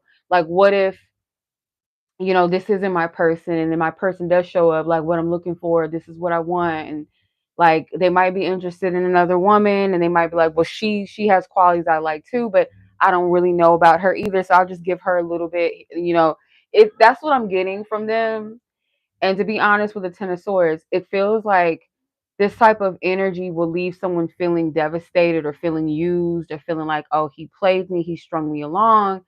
But in essence, yeah, it is a little bit of like breadcrumbing, but in essence, it's like you set the tone for what you want. And if this person is, if you state what you're looking for and what you want, and you're demanding more, and I shouldn't say demanding, but you're telling a person like, this isn't working out for me, like I really like you, or I'm interested in you, and this is what I'm looking for, and you feel like this person's not doing anything, because it's not really hard to gauge with a person. Like if you're already, dating the person and into a relationship, you should be able to have those conversations and clarify what it is that you want and what you need. Like that's just a practical thing, right? If this is a love interest, like someone you're interested in, or you feel a vibe with, then there's some sort of like needing to break the ice. Like if you're sitting in limbo waiting for the person to do more, to say more, then you're doing yourself a disservice, rather than being like, you know what, fuck this. Like, let me see what's up with this person.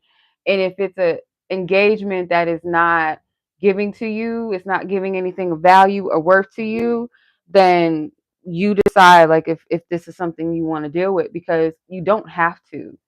Um, and if there's a curiosity here, then you have a right to, approach and address and assert yourself and see what's going on. You'll never know. Closed mouths don't get fed, closed hands don't receive, right? But when it comes to this person, this the vibe I get from them is like this is their MO, like, or this is a formula that they believe is most practical and works for them. Is, if I like a person, I'll give her some time and some energy, but I'm not going to give to her wholeheartedly, because until I find who I think is somebody that I really wholeheartedly want to invest in, instead of telling these women like, hey, I feel like we vibe, but there's some things I don't feel like we're completely compatible. Instead of setting a woman free, or giving her the real and giving her the chance or the choice to decide whether she wants to connect with him further or walk away, it's like this energy of just giving the bare minimum. Like, yeah, I like things about her, I like things about her, and I like things about you, or whatever the case may be. Or if they're not talking to multiple people, then this is just something they do with women that they get to know. And if they feel like, well, she's not the total package of what I believe I want or should have, so I'm not going to give to her, I might keep her kind of confused or keep her shelved, until I find something or someone else that piques my interest, or someone I feel like is going to be worthy of getting all the pinnacles that I've got accumulated. Like nobody got time for that. So I don't know how you feel about that, but their feelings towards you, not really getting like feelings. It's more so just like their MO, how they move. Did I get you, you fuckers? You fuckers. Sorry, these things. I'm about to get you. Where'd it go? Yeah. So that's what I'm seeing with this. I don't know how you feel about it.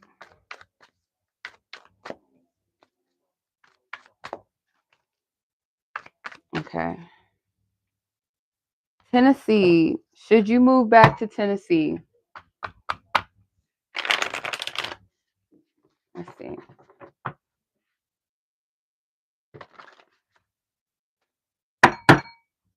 Divine Spirit, should Nancy move back to Tennessee? Let's see. Is it of your highest good to move back to Tennessee? Let's see. energy. Justice.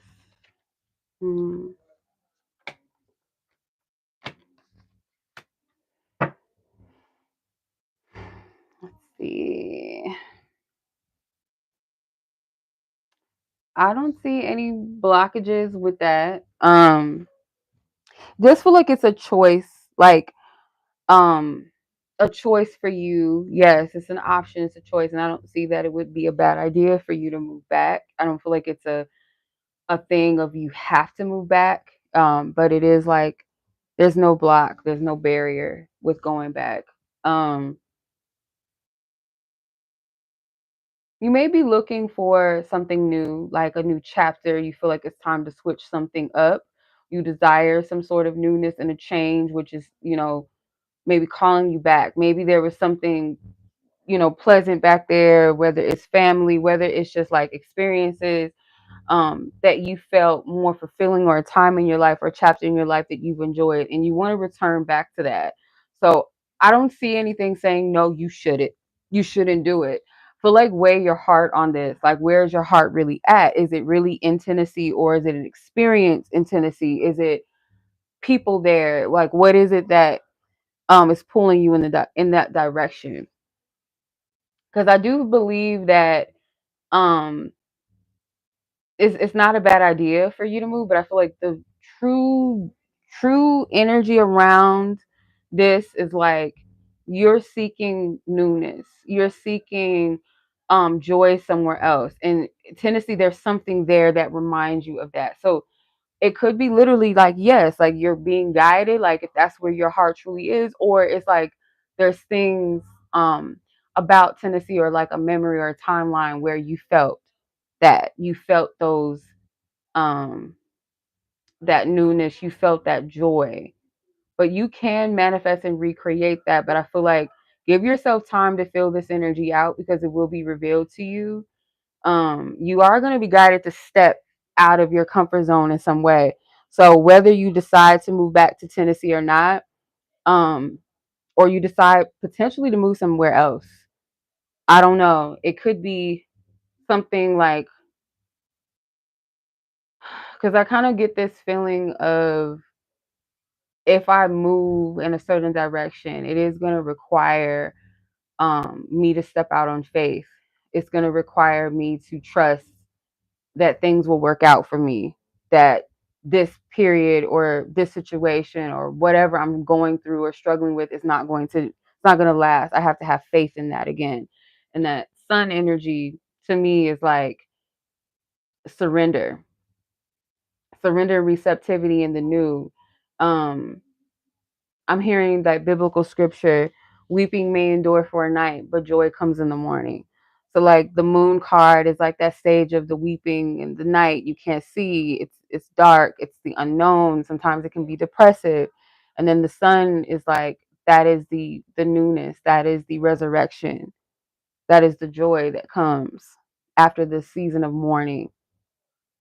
So maybe not literally mourning, but just like, this is like a stagnant energy, or I'm just over it. I'm ready for something new. I feel stuck here, like what's next? I need to change, I need to switch up, or I need to go back to, that time or that place where I felt joy, where I felt love, or I felt connected, or I had community, I had family, whatever that may be. So that's what I'm getting for you, Nancy. I hope that made sense. Hope that resonates.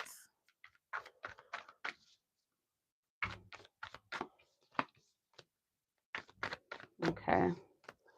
So much love to you, sis. Thank you for being patient. I hope you enjoy the rest of your night, or whenever you watch this. I don't know if you're on, but enjoy your weekend. Be safe. Okay. Take care of yourself in the meantime. Much love.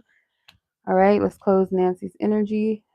From the read, Divine Source Guide, we send love, light, and peace to Nancy. Any parties that she asked about, we send them love, light, and peace as well. Wherever she is in the world, God, may she be divinely covered and protected by the light by all times. Amen and Ashe. And so it is. Okay. All right, Miss Minah, you were up next, and Crystal, Bree, and then Violet. Unless anybody else is interested, I don't know. Okay, So we're at 100 minutes. Wow. Right? Is that right? I be tripping. I can't see shit. My eyesight. Come on now. All right. Miss Minah, your reading is right here. Okay. Love, insight, and romance for you. In general, how do you handle the tension between your coworker and you? Okay. Let's tap in and see what's going on. All right. That's for divine clarity and truth for the Minah. Yeah, Minah. What is it that she needs to know at this time when it comes to love? Some insights into love. What she needs to know. Her divine team. Divine team. Divine source God. What does she need to know?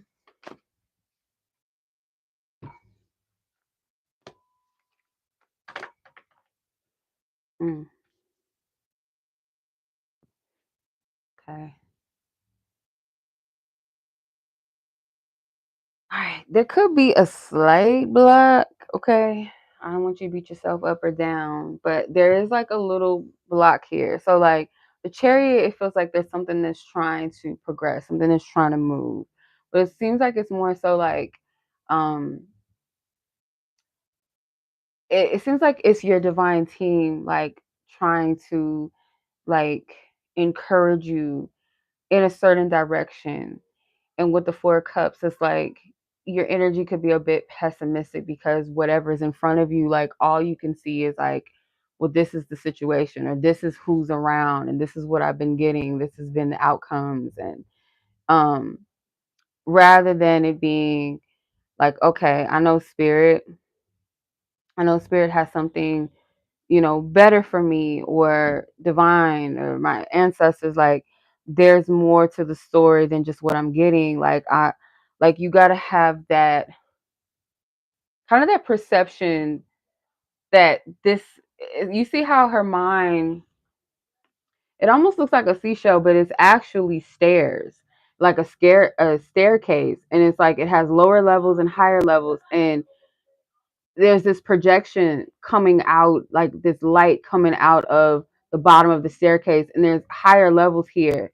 So it's like the more you grow, mature mentally and spiritually, I feel like the vision of love in your mind also expands and grows, or it kind of perfects itself, if that makes sense. Um, or it aligns with what's a higher level. So like maybe when you were a teenager, you wanted a certain type of guy. When you were 20 or 18, you wanted a certain type of guy. So like over time, your mind expands and grows in what it's looking for. The more you elevate spiritually and mentally and grow and mature, the desires you project in your mind, they're going to expand and grow.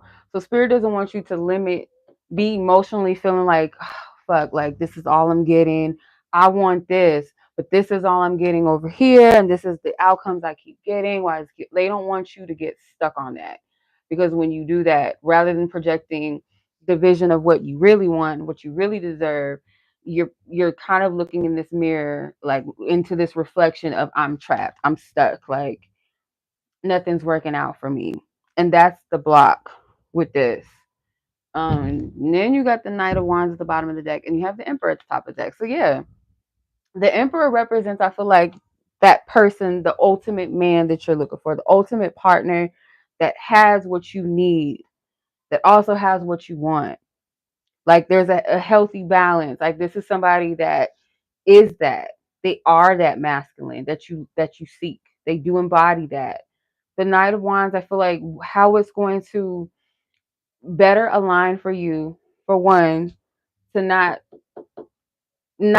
put yourself in this box of like, this is all that I'm getting, or what I want is just so far-fetched, it doesn't exist, it must not exist, or it must be somewhere far. Like what this person is like, they got to be an alien somewhere, they may not exist. Like, you know what I mean? Like instead of that, in like putting the energy out into that, The Knight of Wands is this woman, she's beating her own drum. Her fire is coming from her beating her own drum. So her passions. So you being in your passion, you doing you, that's what's going to align with the person that is going to identify you. The emperor being Aries energy, which we know Aries is the first house. First house is identity, the self, the I am. This is somebody that not only like knows themselves, knows what they want, they're confident and comfortable in who they are, but they're gonna see you. Like when you're authentic and you're being true to you and you love you, there's gonna be somebody that will match that vibration because they are also in love with themselves, but also they'll be in love with who all that you are when you're in your element and just being you and doing you. That's what's going to attract your person. And it's not to say that you're not doing that, and maybe to some degree you haven't fully stepped into that energy yet. But spirit doesn't want you to limit yourself to only what's around you or only what you can see, because it's all about vibration sometimes. Um like if you want to put this in like a practical form, like if you go to the same three places, like, oh, this is the spot that I like to go to and go out to eat. This is the movie theater I like to go to. This is the bar I like to hang out at, or whatever. This is the only poetry slam spot I like to go to. If you only limit yourself to the same old, you're going to keep running into the same old motherfuckers. Same thing like if you go on a dating site. If you're only making yourself available for, oh, I'm going to only put 25 miles, or people that are only in this city or this state. Like if you limit yourself, maybe even down, I don't know how you feel about it, but maybe even down to race, like if you're, or age, if you're only limiting yourself to a certain thing, and it's not saying to just let go of all standards, but be more open to how spirit can move. And maybe it's not that literal, that specific, but just as an example, the person that's for you is going to be in alignment with you, like what's really for you. And just be receptive, be open, you know, to how this can unfold. Don't only look at these 3 cups or these 4 cups and just like, oh, this is all this here, this is all this stacked up for me. Like, nah, like, no, it's not. Okay. All right. So the tension between you and this coworker,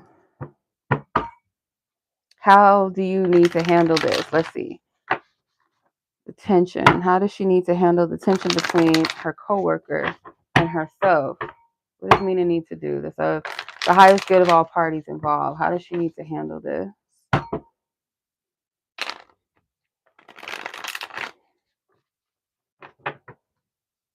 How does she need to handle this?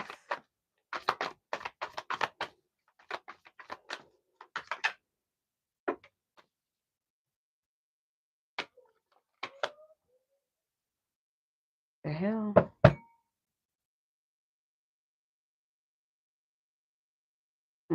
Let me clarify this before I say what I'm picking up. How does she need to handle this tension? Judgment. The Hangman. Okay, so the King of Wands.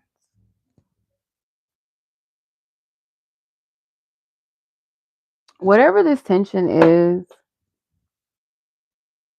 it's kind of like posing as a reminder or a challenge to kind of like reflect what where you are energetically or where you wish to be energetically, because it's like the star is something of a higher level, a higher vibration. It could be like higher desires, higher goals, like, and then the 6 of Swords, moving in calmer waters, being guided, like these crows are leading the boat. So crows for me represent prophecies or prophets or prophetess or seers.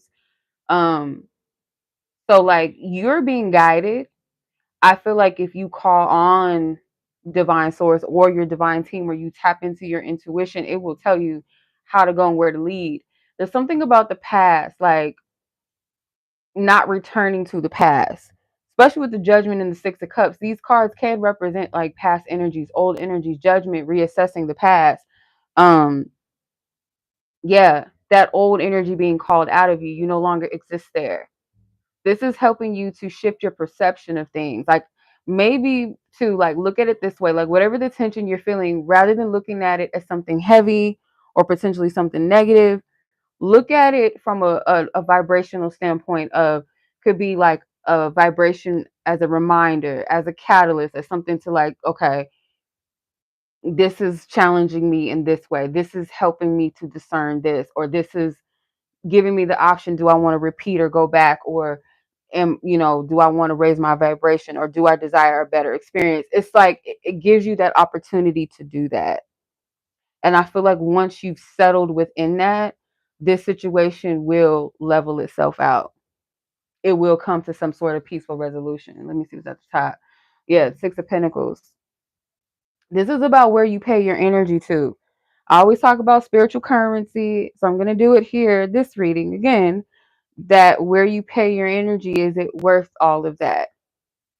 Like if your energy field, your vibration, your inner being, your peace of mind was a bank, and you had a savings account and you had a banking account. Does this situation, let's say like if it's a stressful, let's say the bank account is the finances that you wish to invest in, the positive energies. And then the savings account is like the heavy energies, the negative. Where are you putting most of your energy at? Which account has the most currency? Where do you pay your energy to? Because you have the choice to do that. As a human being, we're going to invest in some negative energy from time to time. But how much of that are we spending versus our positive energy bank? So is it something that you feel like is worth the investment? Do you feel like it's something that's worth the energy or the time? Whether it's something that is a challenge or a tension in a sexual way, or tension and I can't stand this motherfucker, we ain't getting along tension. Either way it goes, it's still putting you in this energy of like, do I want to participate in this? Is it worth me participating in this? Or, can I raise my vibration by, this shit is above me, or I'm above this shit, I ain't got time for it, or, it's not for me. Whatever the case may be, that I feel like that's a way to look at the situation, like how it's being presented, and like something about the past as well, reassessing, kind of critical thinking. Because I do feel like your energy, looking at the judgment card and the star, something about your energy is like it's elevated past a certain thing. Like maybe in the past this would have been much more of a challenge for you, much more of an annoyance, or something that you felt like you couldn't get hold of or control of, but you do have the power to choose. You do have a better sense of judgment, excuse me, and spiritual maturity. So yeah, that's what I'm seeing. I hope that makes sense. Yeah, that King of Wands. I don't know. I could be wrong, but it could be like some sexual shit, or just like a power. If it's not sexual, like some sort of power struggles and power. Like the tension could be with that power struggles. Okay. All right. So that is your reading, sis. I'm sending much love to you. I appreciate you. Thank you. You want to close this out? Shut the energy down. So on point? Good. I'm glad. All right, sis. Well, I hope you enjoy your night. Have a safe weekend. Enjoy your weekend. And I'll catch you in divine timing. Thank you. Okay. Where we at? We are on Crystal, then Bree, and then Violet so far. All right, sis. I'm sending much love to you, Divine Source God. We send love, light, and peace to Yamina, wherever she is in the world. May she be divinely covered and protected at all times, no matter what space and time, past, present, and future. That she is protected by the light. Amen. Ashe. And so it is. Okay. So, Miss Crystal, you're up next. Get your timestamp. You ready, ma'am? You ready? We are at 1:14:54.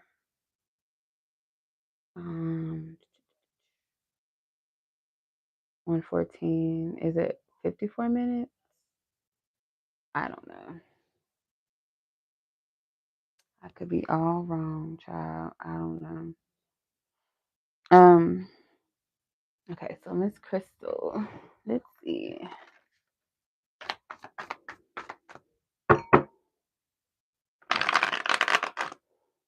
Yeah. She'll stop fucking with you, or it won't bother you as much when you decide, like, it's not, because this is the thing. Wait, Crystal, sorry, I'm gonna interrupt you for just 1 second. Yeah, that's the thing. Like, as long as you allow it to bother, because that's where the feeding comes out. The feeding comes from. The more it bothers you, this is the energy. This is what it is. The more it bothers you, the more power you give it, the more it's gonna continue. You're welcome, sis. You're welcome. Okay, so Crystal, let me change your timestamp real quick. Hold on. Okay, so Miss Crystal, you want to know how your person feels towards you, I believe. Let me go find it. Yeah. This person's current feelings towards you. Let's tap in. Let's see. Okay, Divine Spirit asks for permission to tap into Crystal's energy and her person of interest and in question. What is this person's current feelings towards her?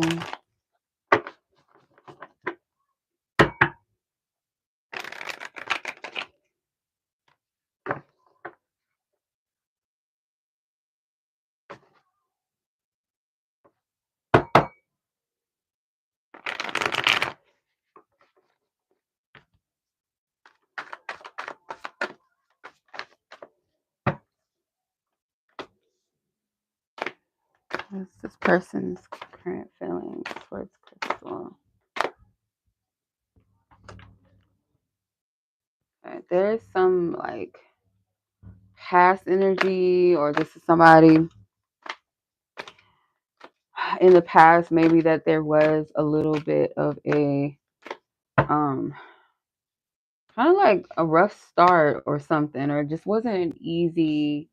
Something about this feels like it might be a return of something, or like a revisiting of some sort of an energy.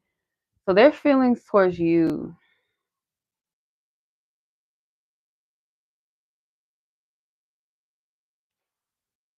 I might have to clarify this because I feel like I'm more so picking up on the dynamic rather than their feelings. So the dynamic, like what I'm picking up from it, it feels like some sort of struggle.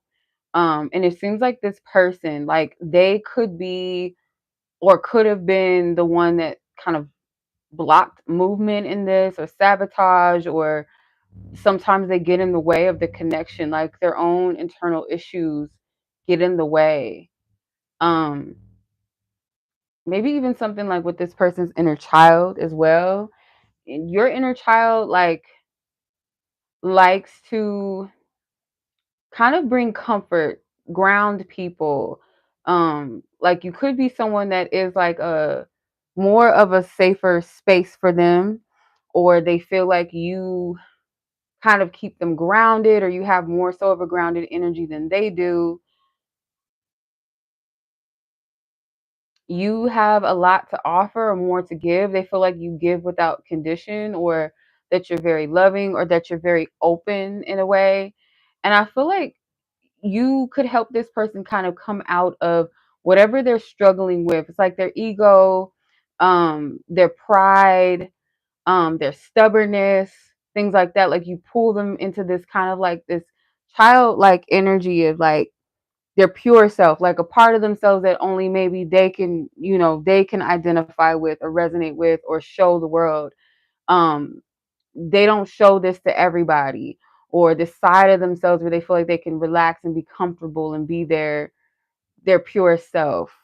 Like, yeah, it's like the side that most people don't get to see. And it kind of pulls them back into that space again. And I feel like you both are met with this choice whether you want to embrace what you guys extend. Um, yeah, he was very closed off and didn't like to talk about his feelings. Yeah, that makes sense. Um, it's like an opportunity or choice for you both to decide if this is something you want to deepen, because the potential is there. And I feel like this person does have feelings. Um, I'm not getting like this person is allowing themselves to fully receive what they feel or allow themselves to even tap into that. It's like the Six of Cups is the only energy that I can sense, like how they feel about you, like as far as their experience, like what they're feeling is like, she makes me feel like, okay, it's safe for me to be my authentic self in a way. I can be that, like my little child self, like the things that I really enjoy, the person I really am. I can kind of show that. Um, but at the same time, it's like you kind of make up more of the energy and the connection, like you facilitate more of a space where they almost don't have to. And it's not anything necessary like you're a bad person or you're wrong for this, because I feel like it's in your nature to extend and give in a loving way or unconditionally. But it's like with that page, it's like you may be learning through this connection how to value your energy a bit more. Like there's nothing wrong with giving, but it's like, to what extent, and is it healthy to give as much as I've given or to this person? Girl, yeah, no. Now, see, no. And I'm not saying you shouldn't talk to nobody in jail, but this makes sense. Okay. That Page of Pentacles, like I was saying, you're learning through this connection your worth and your value. This this person right here, I feel like he has feelings, but it's like they're surface because he's not allowing himself to fully engage. So obviously, if y'all have not been in contact for that long, it's like, why? The Lover's card, I wouldn't say that you don't have a real connection with him or you didn't have a real connection with him. Like it was real exchanges, but I feel like, again, it's a choice with the Lovers, the choice to show up. So whether you both decide, or I don't even, I don't even know if it's meant to go that far. If he's in jail, I don't know. Like that's a whole, I don't know. But as far as like, if you want to know this person's feelings, from what I gather, they feel like you allow them the safe space to be their authentic self. The choice with the Lover's card, like I said, a true connection is there. Like there's real energy, there's potential, but the choice needs to be there, or it would have needed to be there. Like at the time that y'all had the opportunity to actually connect. And I feel with him, he has to push past his own barrier. You can't facilitate that energy for him. You can't be that space so much for him that he doesn't have room to show up for himself. And I feel like the thing that you can take from this connection with the Page of Pentacles, again, like this was meant to teach you your value in some way, or to teach you the value of your heart, the energy that you give to people and how much. Because you do have an effect, I feel like, on people in a positive way, where maybe you do help them feel a little bit more comfortable than usual, or feel comfortable enough to like show you themselves and not feel like they need to hide so much. But at the end of the day, it's a choice. Like I'm choosing to show up. So do you choose to show up? Because we can't go anywhere if I'm the only one showing up in this connection or willing to go deeper, and you're not willing to go there. You're not willing to open up, because that choice was there with this person. But as far as their feelings, like I said, I feel like you gave them a safe space to be like vulnerable, be their authentic self, or just be more, feel safer in your energy. Yeah, I get it. I feel like, yeah, y'all had a connection. Like it wasn't fake. I don't feel like whatever you guys experienced, it wasn't fake. But again, the thing that we miss with the Lover's card is love is a choice. It's a free will choice. Like we can feel real feelings, real raw feelings. We can experience some real love feelings. But how far can it go? How deep does it go? It's a free will choice between both parties. We have to both choose this love. It can't just be I'm choosing it, but you ain't choosing it. Like it's not gonna go anywhere. It's gonna keep you stuck. Then it becomes the devil card. Then it becomes the addiction. Then it becomes an attachment. Then it becomes an obsession, and so on and so forth. So yeah, that's what I'm seeing, girl. I don't know about the jail booze, the jail bays. I don't know about it. I enjoy watching them shows. Like I love them prison. What's those shows called? Love After Law. I like watching them type of shits, but I wouldn't do it. I don't know. That's just me personally. I would not date a prison bae. Okay, jail bay, whatever, prison jail bays. They all the same. I wouldn't. um, I don't. Not really. The lover's card. I'll go back to this. Like let's say hypothetically, like if this person, I don't know if they like getting out soon or whatever, a possibility with the lover's card, there's always that possibility of some sort of connection, yeah. But again, it's a choice. You have to allow this person to choose if they want to fully open up. Like that's the thing about love. It's a choice. It's free will choice. You can give to your feelings, you can be open, you can share, you can extend, but it's gotta be it's gotta be mutual. It cannot be one-sided. So if he's not willing to show up wholeheartedly in that, then it's not gonna work. But their possibility is there, possibly. I don't feel it like 100%. I'm not gonna just lie and say, yeah, y'all gonna reconcile because I don't really get that. Not strongly. There's a possibility with the lover's card, yes, but I'm not getting like it's a strong like yes, like yes. But I don't get like it's a no completely, but it's a possibility. I don't know, sis. Uh,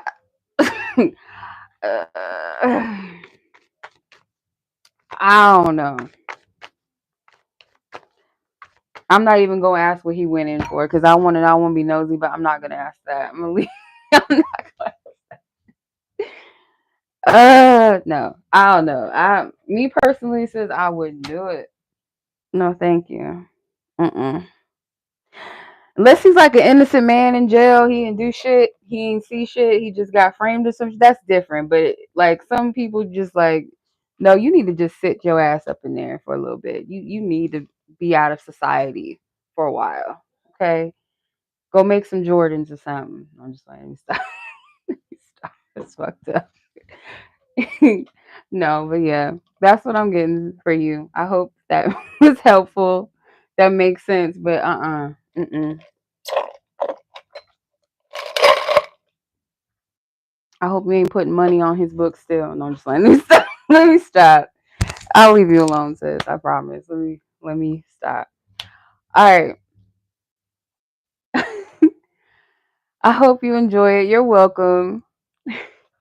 Have a safe weekend. Enjoy your weekend. Thanks for stopping by.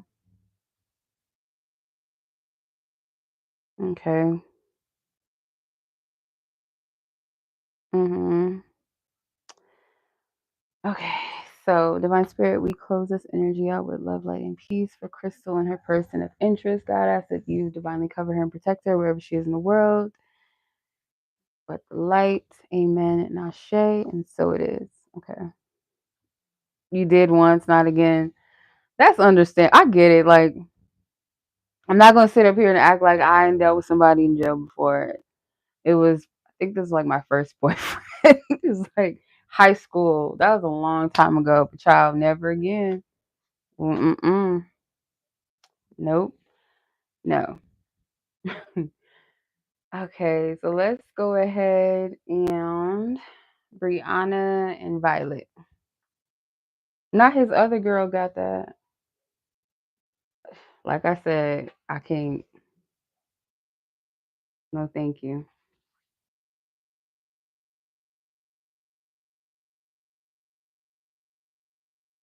Okay.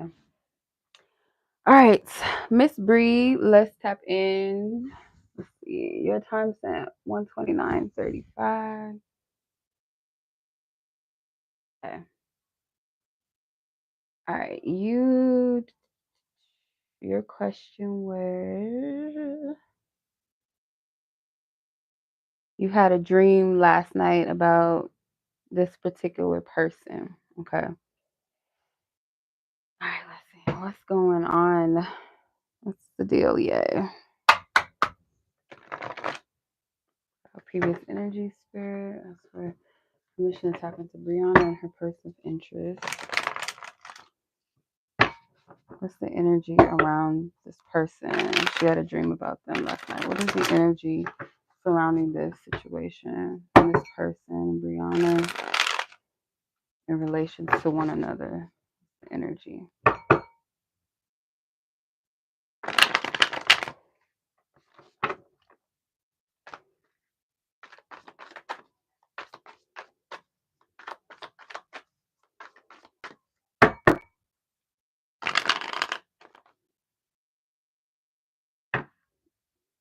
They have some, like, I don't know, like, some people be using this little thing. Yeah, some people be using this little thing, like it creates a note, like it sends it separately. I don't know how they do it on Cash App. I don't know.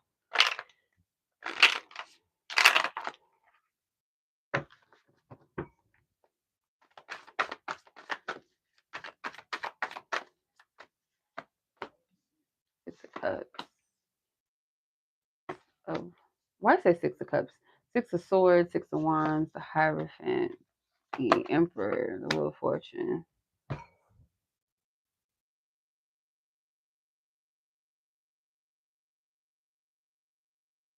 There's something significant about the dream, like that I feel like is symbolic of something you're passing. It's like you're moving away from a certain energy or something like that. Like you're moving out of one energy and moving into another. So like it almost feels like he represents some sort of door or something. Like I gotta figure out how to explain this because this is weird as shit.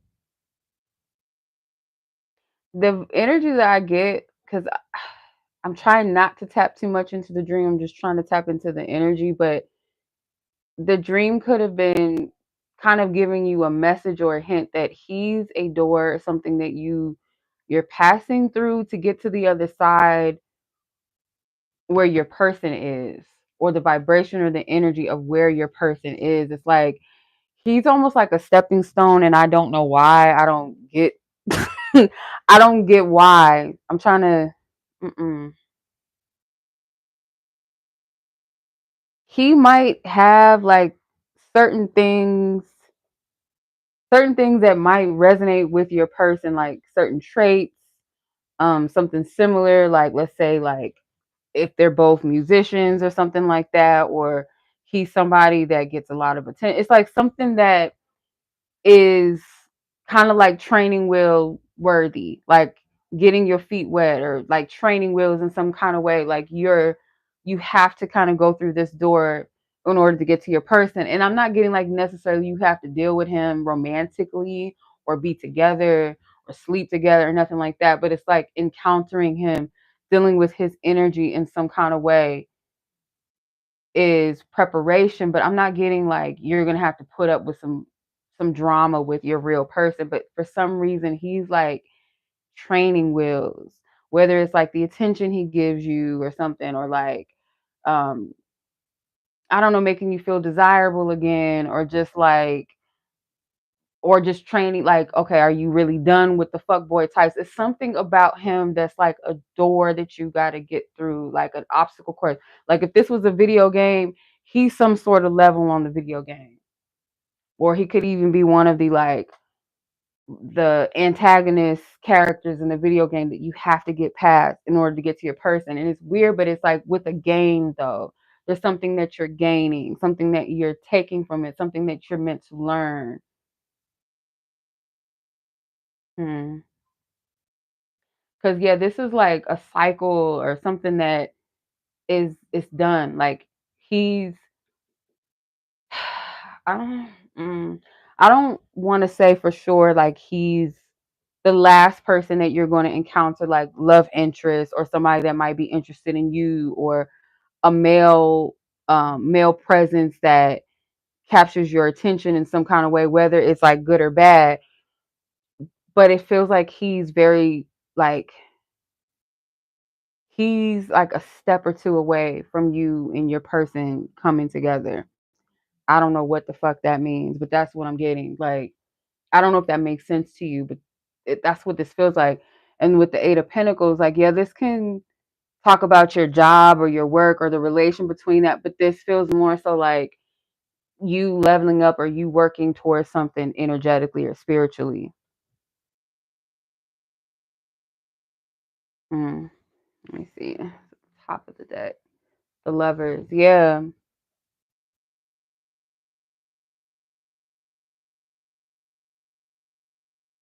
He's like in the spirit realm, like his engagement with you and your engagement with him, he's teaching you something. Like he's a teacher to you in the spirit realm in some kind of way. Like, and it seems very unsuspecting because this doesn't look like the traditional Hierophant. Like he's dressed very casually.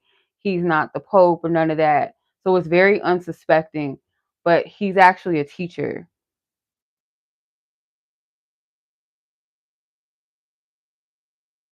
Okay. For this person or just a general read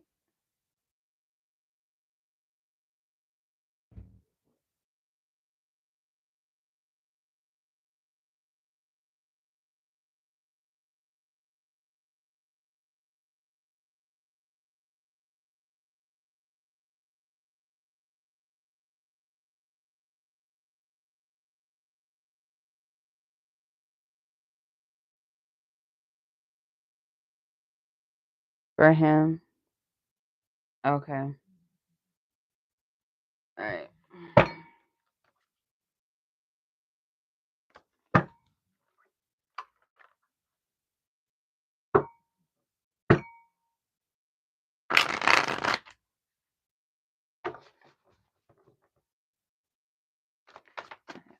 What's the love energy? This person in question and Breyonna's asking about what's the love energy? What's the love energy?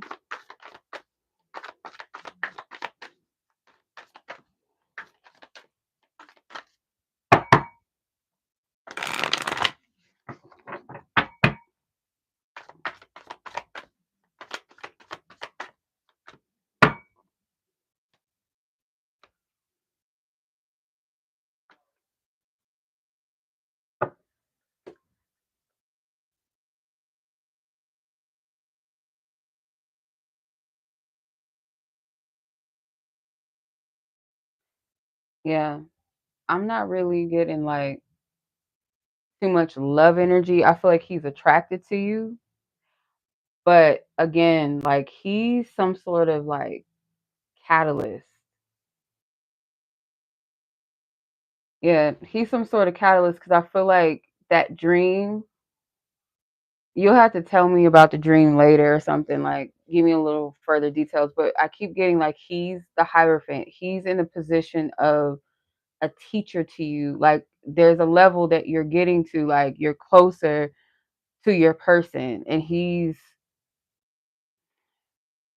so weird.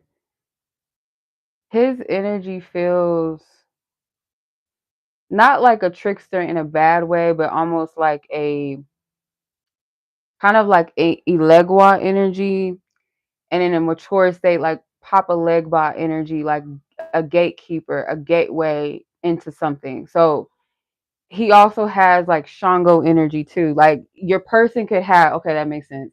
Your person could be kind of similar to him in those aspects. Like he could have like that sacred clown, sacred like trickster, playful energy, but also like a little bit of Shango energy or something. It's like they have similar energies, but not quite. So it's like you were engaging with him like he's preparing you or he's leading you there. I don't feel like you necessarily, like, again, I'm not really getting too much like romantic energy, like you need to date him or something necessarily has to happen. It could, but I feel like that's more so like up to you because I don't feel like that's necessary. It's more so like the engagement with him or some sort of encounters with him or dealings with him. He's like the gate to that person. I don't know if I'm making any sense. Mm,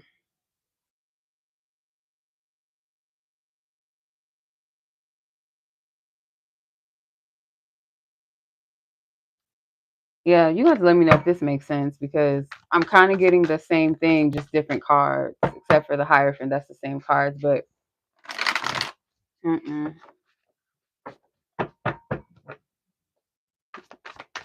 Let me clarify. King of Wands. Yeah, Page of Swords. He's like a catalyst. He's a teacher. Hey, Ashley. Um, Hold on. Yeah, that's fine. I have one more person. That's fine. But yeah, sis, I don't know. You have to like let me know tomorrow something like what the gist of the dream was, if this makes sense, because kind of getting the same thing from the first spread, just a little, just confirmation. But yeah, like there's an attraction. Like I don't see like it's not too much coming through like as far as like a love energy or exchange, but your person, something connected to like him and then your person. Mm, yeah.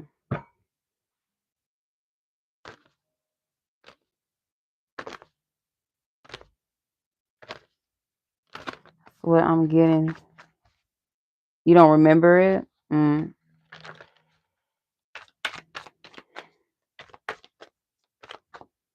yeah. I'm not getting too much about him. It's like if you want, like, if you have like questions or you want to clarify, just let me know and then I'll call in. Yeah, he's a step up. I'm telling you, like, I can go further into it for you tomorrow if you want. But I feel like he is.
No, don't come back. Get your ass up. All right. No, what I was saying, like, yeah, it's better to like hear your voice and then like we can clarify it that way than doing it this way. So I'll follow up with you and we can go over it. Yeah, I keep getting that he's like a catalyst or something. Like he's close to, like, you're close to meeting your person. It's like he's the gateway or something. I don't know if he's like the last guy that you're gonna encounter, like where you feel some sort of like something or there's some sort of significant exchange. But before you and your person come together or some shit, that's what I keep getting. But we can clarify it tomorrow if you want. Cause yeah.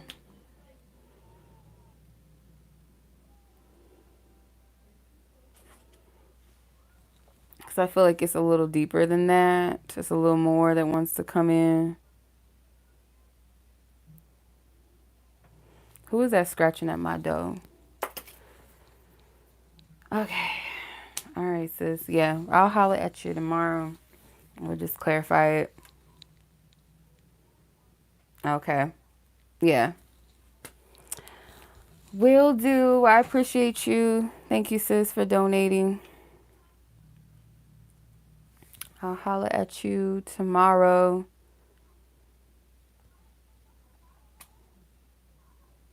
Okay.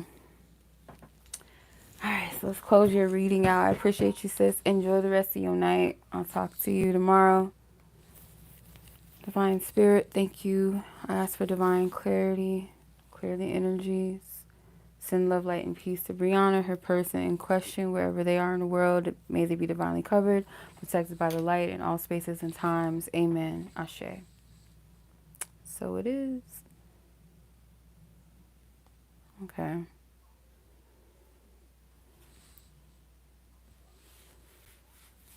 All right. So Violet,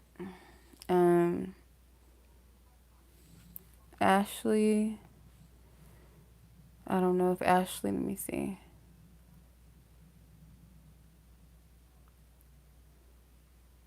What the hell is this? Google, what is wrong with you? Okay, there's Ashley. Okay. All right, cool beans.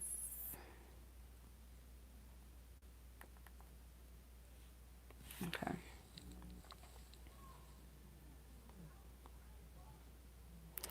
Miss Violet, love ya, Breyonna.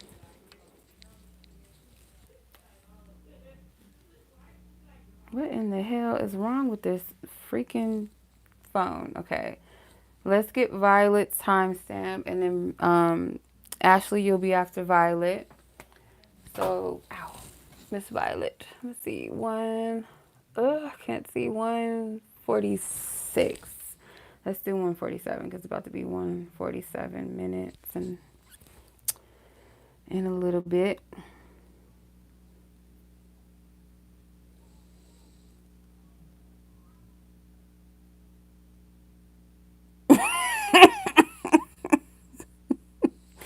These people are so crazy. Girl, bye.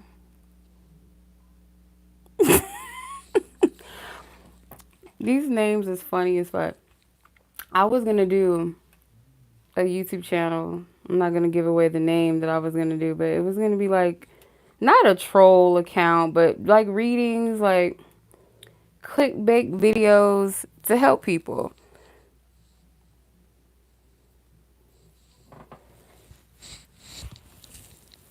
Like, you think you coming over here, how does he feel about you? Like, no, we're gonna get into the nitty gritty, okay? YouTube is crazy with these fucking trolls. Stupid asses. Okay. Alright. Ashley.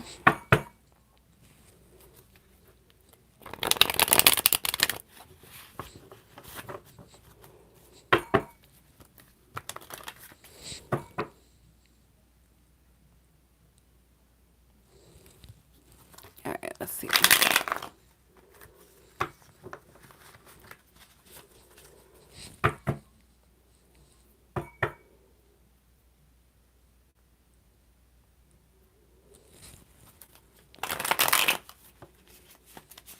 Or Violet. Sorry, Miss Violet. It's you.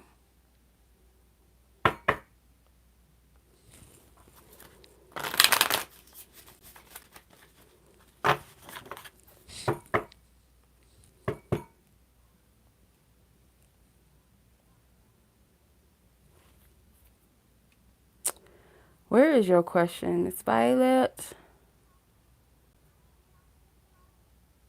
Hold on. Google is acting really stupid. Okay.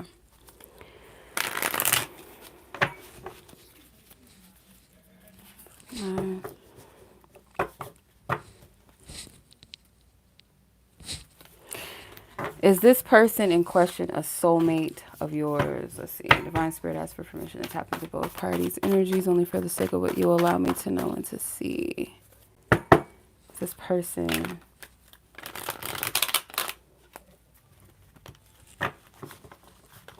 Is this person a soulmate? Is he a soulmate?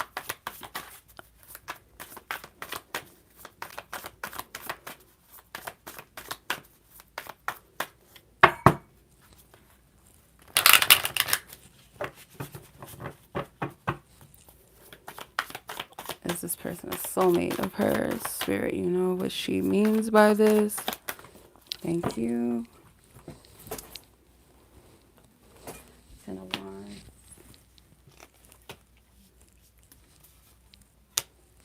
Three of Wands, Five of Pentacles, the Wheel, the Page of Cups. I'm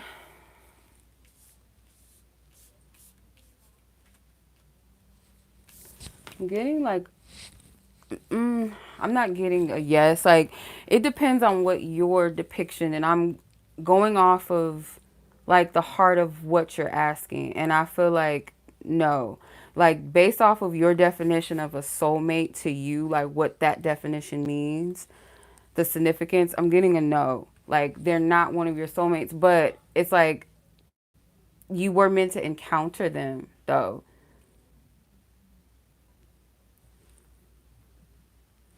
Yeah.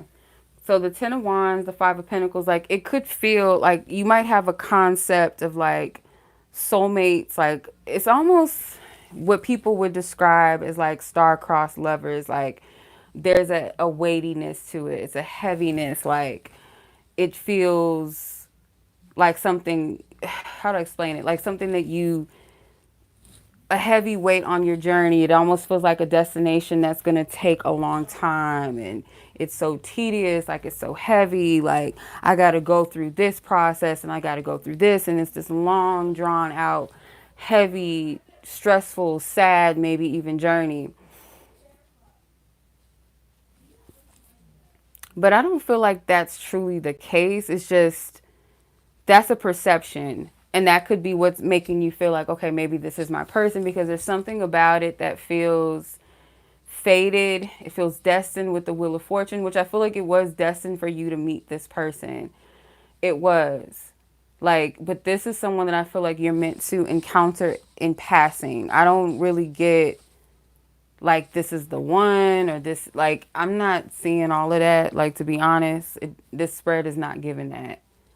Um So to answer your question, it doesn't feel like maybe your depiction of what a soulmate is. No, I don't feel that.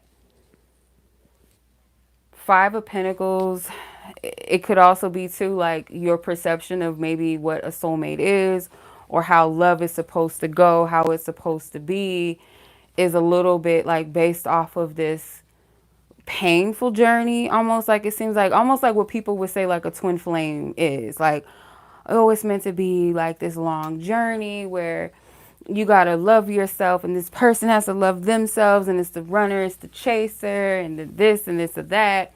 So it's like this heavy, like it's a journey that's gonna take time, and then when you guys come into union, and then it's like rainbows and sunshine. But that, I don't feel like that's everybody's journey. I don't feel like love is supposed to be like this heavy thing, and it's like this long drawn out journey of like, oh, they're gonna get it one day and I'm gonna get it one day. Like, it's not meant to be all of that. So to answer your question in short, I'm not getting that this person is like a soulmate in an instance of like something like, I don't know, like this really profound type of thing. Like it could be someone that, yes, they have a meaningful purpose in your life, but it feels like a passing, or it feels like some sort of cycle or chapter. Um, yeah, there's some sort of idealism in this, or like a perception of like love, and this person may kind of fit the description of like what you perceive a love journey is. But I just to answer your question, because I don't want to get too deep into this, because I don't want to make it complicated. To answer the question, I'm getting no. In short, no.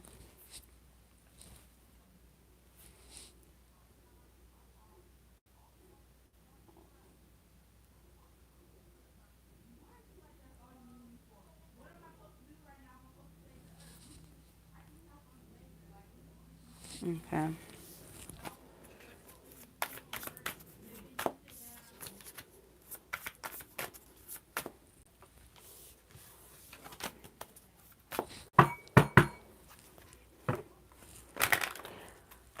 All right. right, sis. Okay. I know that probably wasn't the most light and fluffy message, I know, but I can only read what I see. So, I mean, at the end of the day, it's your call. So, but I'm sending much love to you, sis. I appreciate you. Take care in the meantime. Enjoy the rest of your night. Enjoy your weekend. Be safe. Okay. So, much love. I send you much love, Spirit. Let's close this energy. Clear it out. So I send love, light, and peace to Violet, her person of interest and questions. Send them love, light, and peace as well. Wherever they are in the world, may they both be divinely covered, protected by the light at all times. Amen. And Ashe. So it is. Okay. All right. Last but not least, is Miss Ashley. And this will be my last read for the night, because I think we're pretty much done here. Let's close it down. I'm just going to put Alyssa's closed now.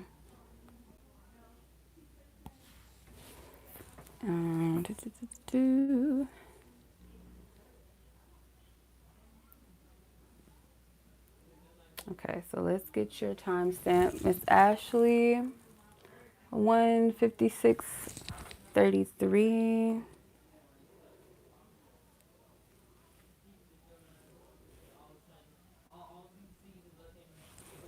Let's do 1:57 because the time is about to change in a second. All right, that's 2 hours and 37 minutes.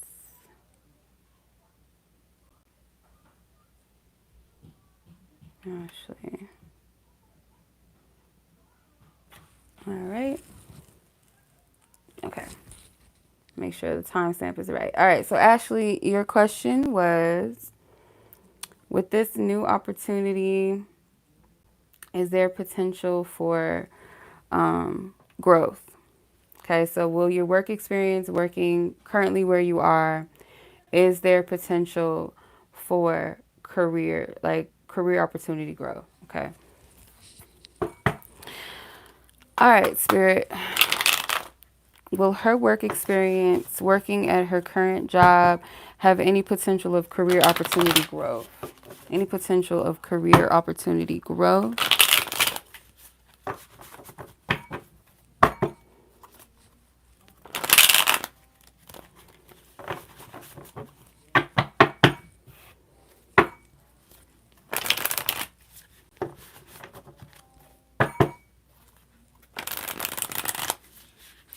Will her work experience have any potential of career opportunity growth?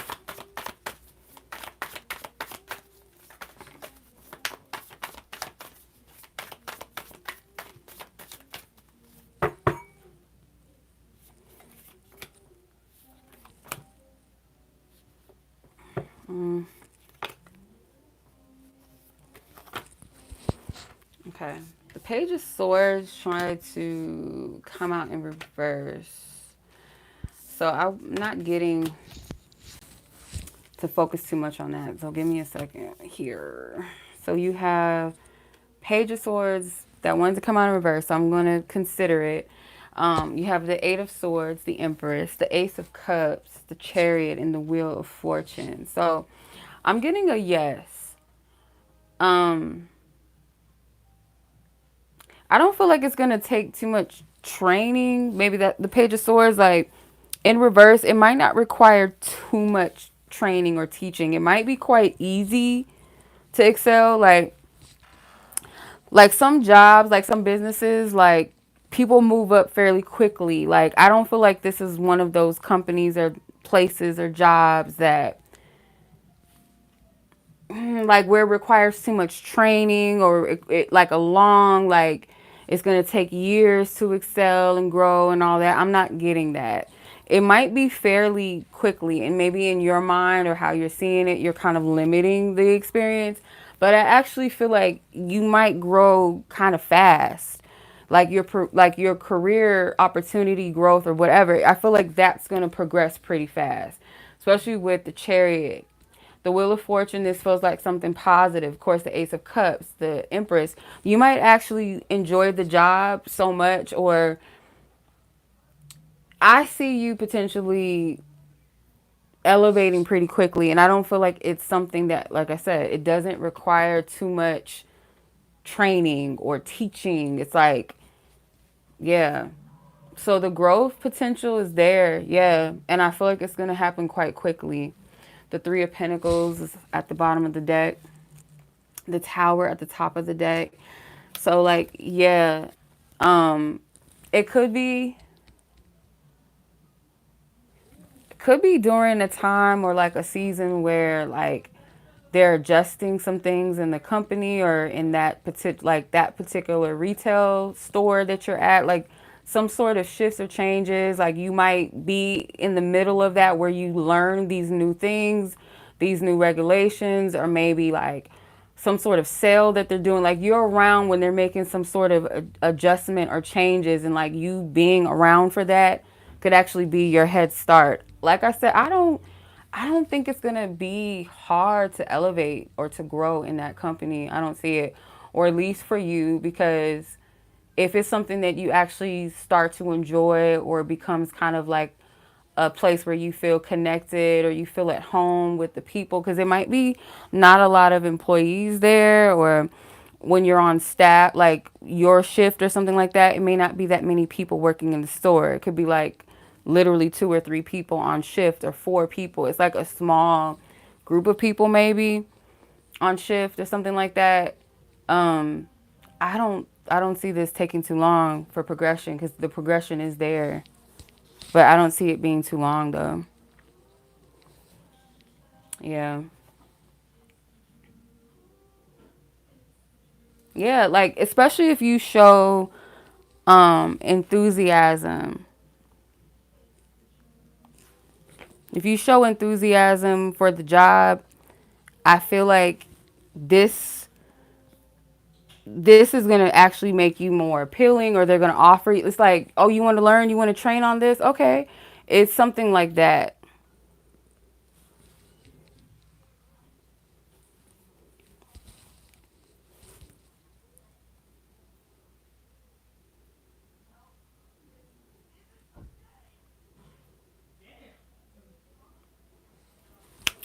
So that is what I see.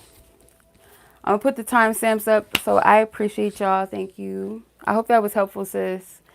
Um, but yeah, it seems like yes, that's the answer to your question is a yes. And I don't see it being like a long process, like taking years to elevate in the. I don't see that. So that's good news. That is good news. Okay, so we're going to close the reading. Let me put the timestamps up. Yeah, you're welcome, sis. Congratulations as well. Let me, where is the list? Yeah, so if you miss your reading, you guys can come back. I'm about to put the list up right now. So just close the live out and come back in, like refresh it. Because I'll have the list on here. Let me see. You too, sis. Thank you. I appreciate you. Enjoy the rest of your night. And have a safe weekend. Take care. Thank you, sis. I appreciate you. Okay. All right. Timestamps are up. I appreciate y'all. Thank you guys so much. Like this video if it resonates. Your readings resonated. If someone else's reading may have spoke to you, resonated, whatever, you got something out of it, I appreciate it. If you guys want your own personal readings, you guys can always book with me. All of my information is in my About Me. If you have any questions, you guys can feel free to reach out to me as well. I do coaching sessions as well. Nina, where the hell was you at? Yes, share, subscribe. Yeah, share my channel with people, like in a loving way. Like I feel like this might resonate with you. Sharing is caring, y'all. I appreciate it. Share the wealth. Much love as always. Be blessed, be safe, and until the next one. Oh, driving. All right. Much love. Peace.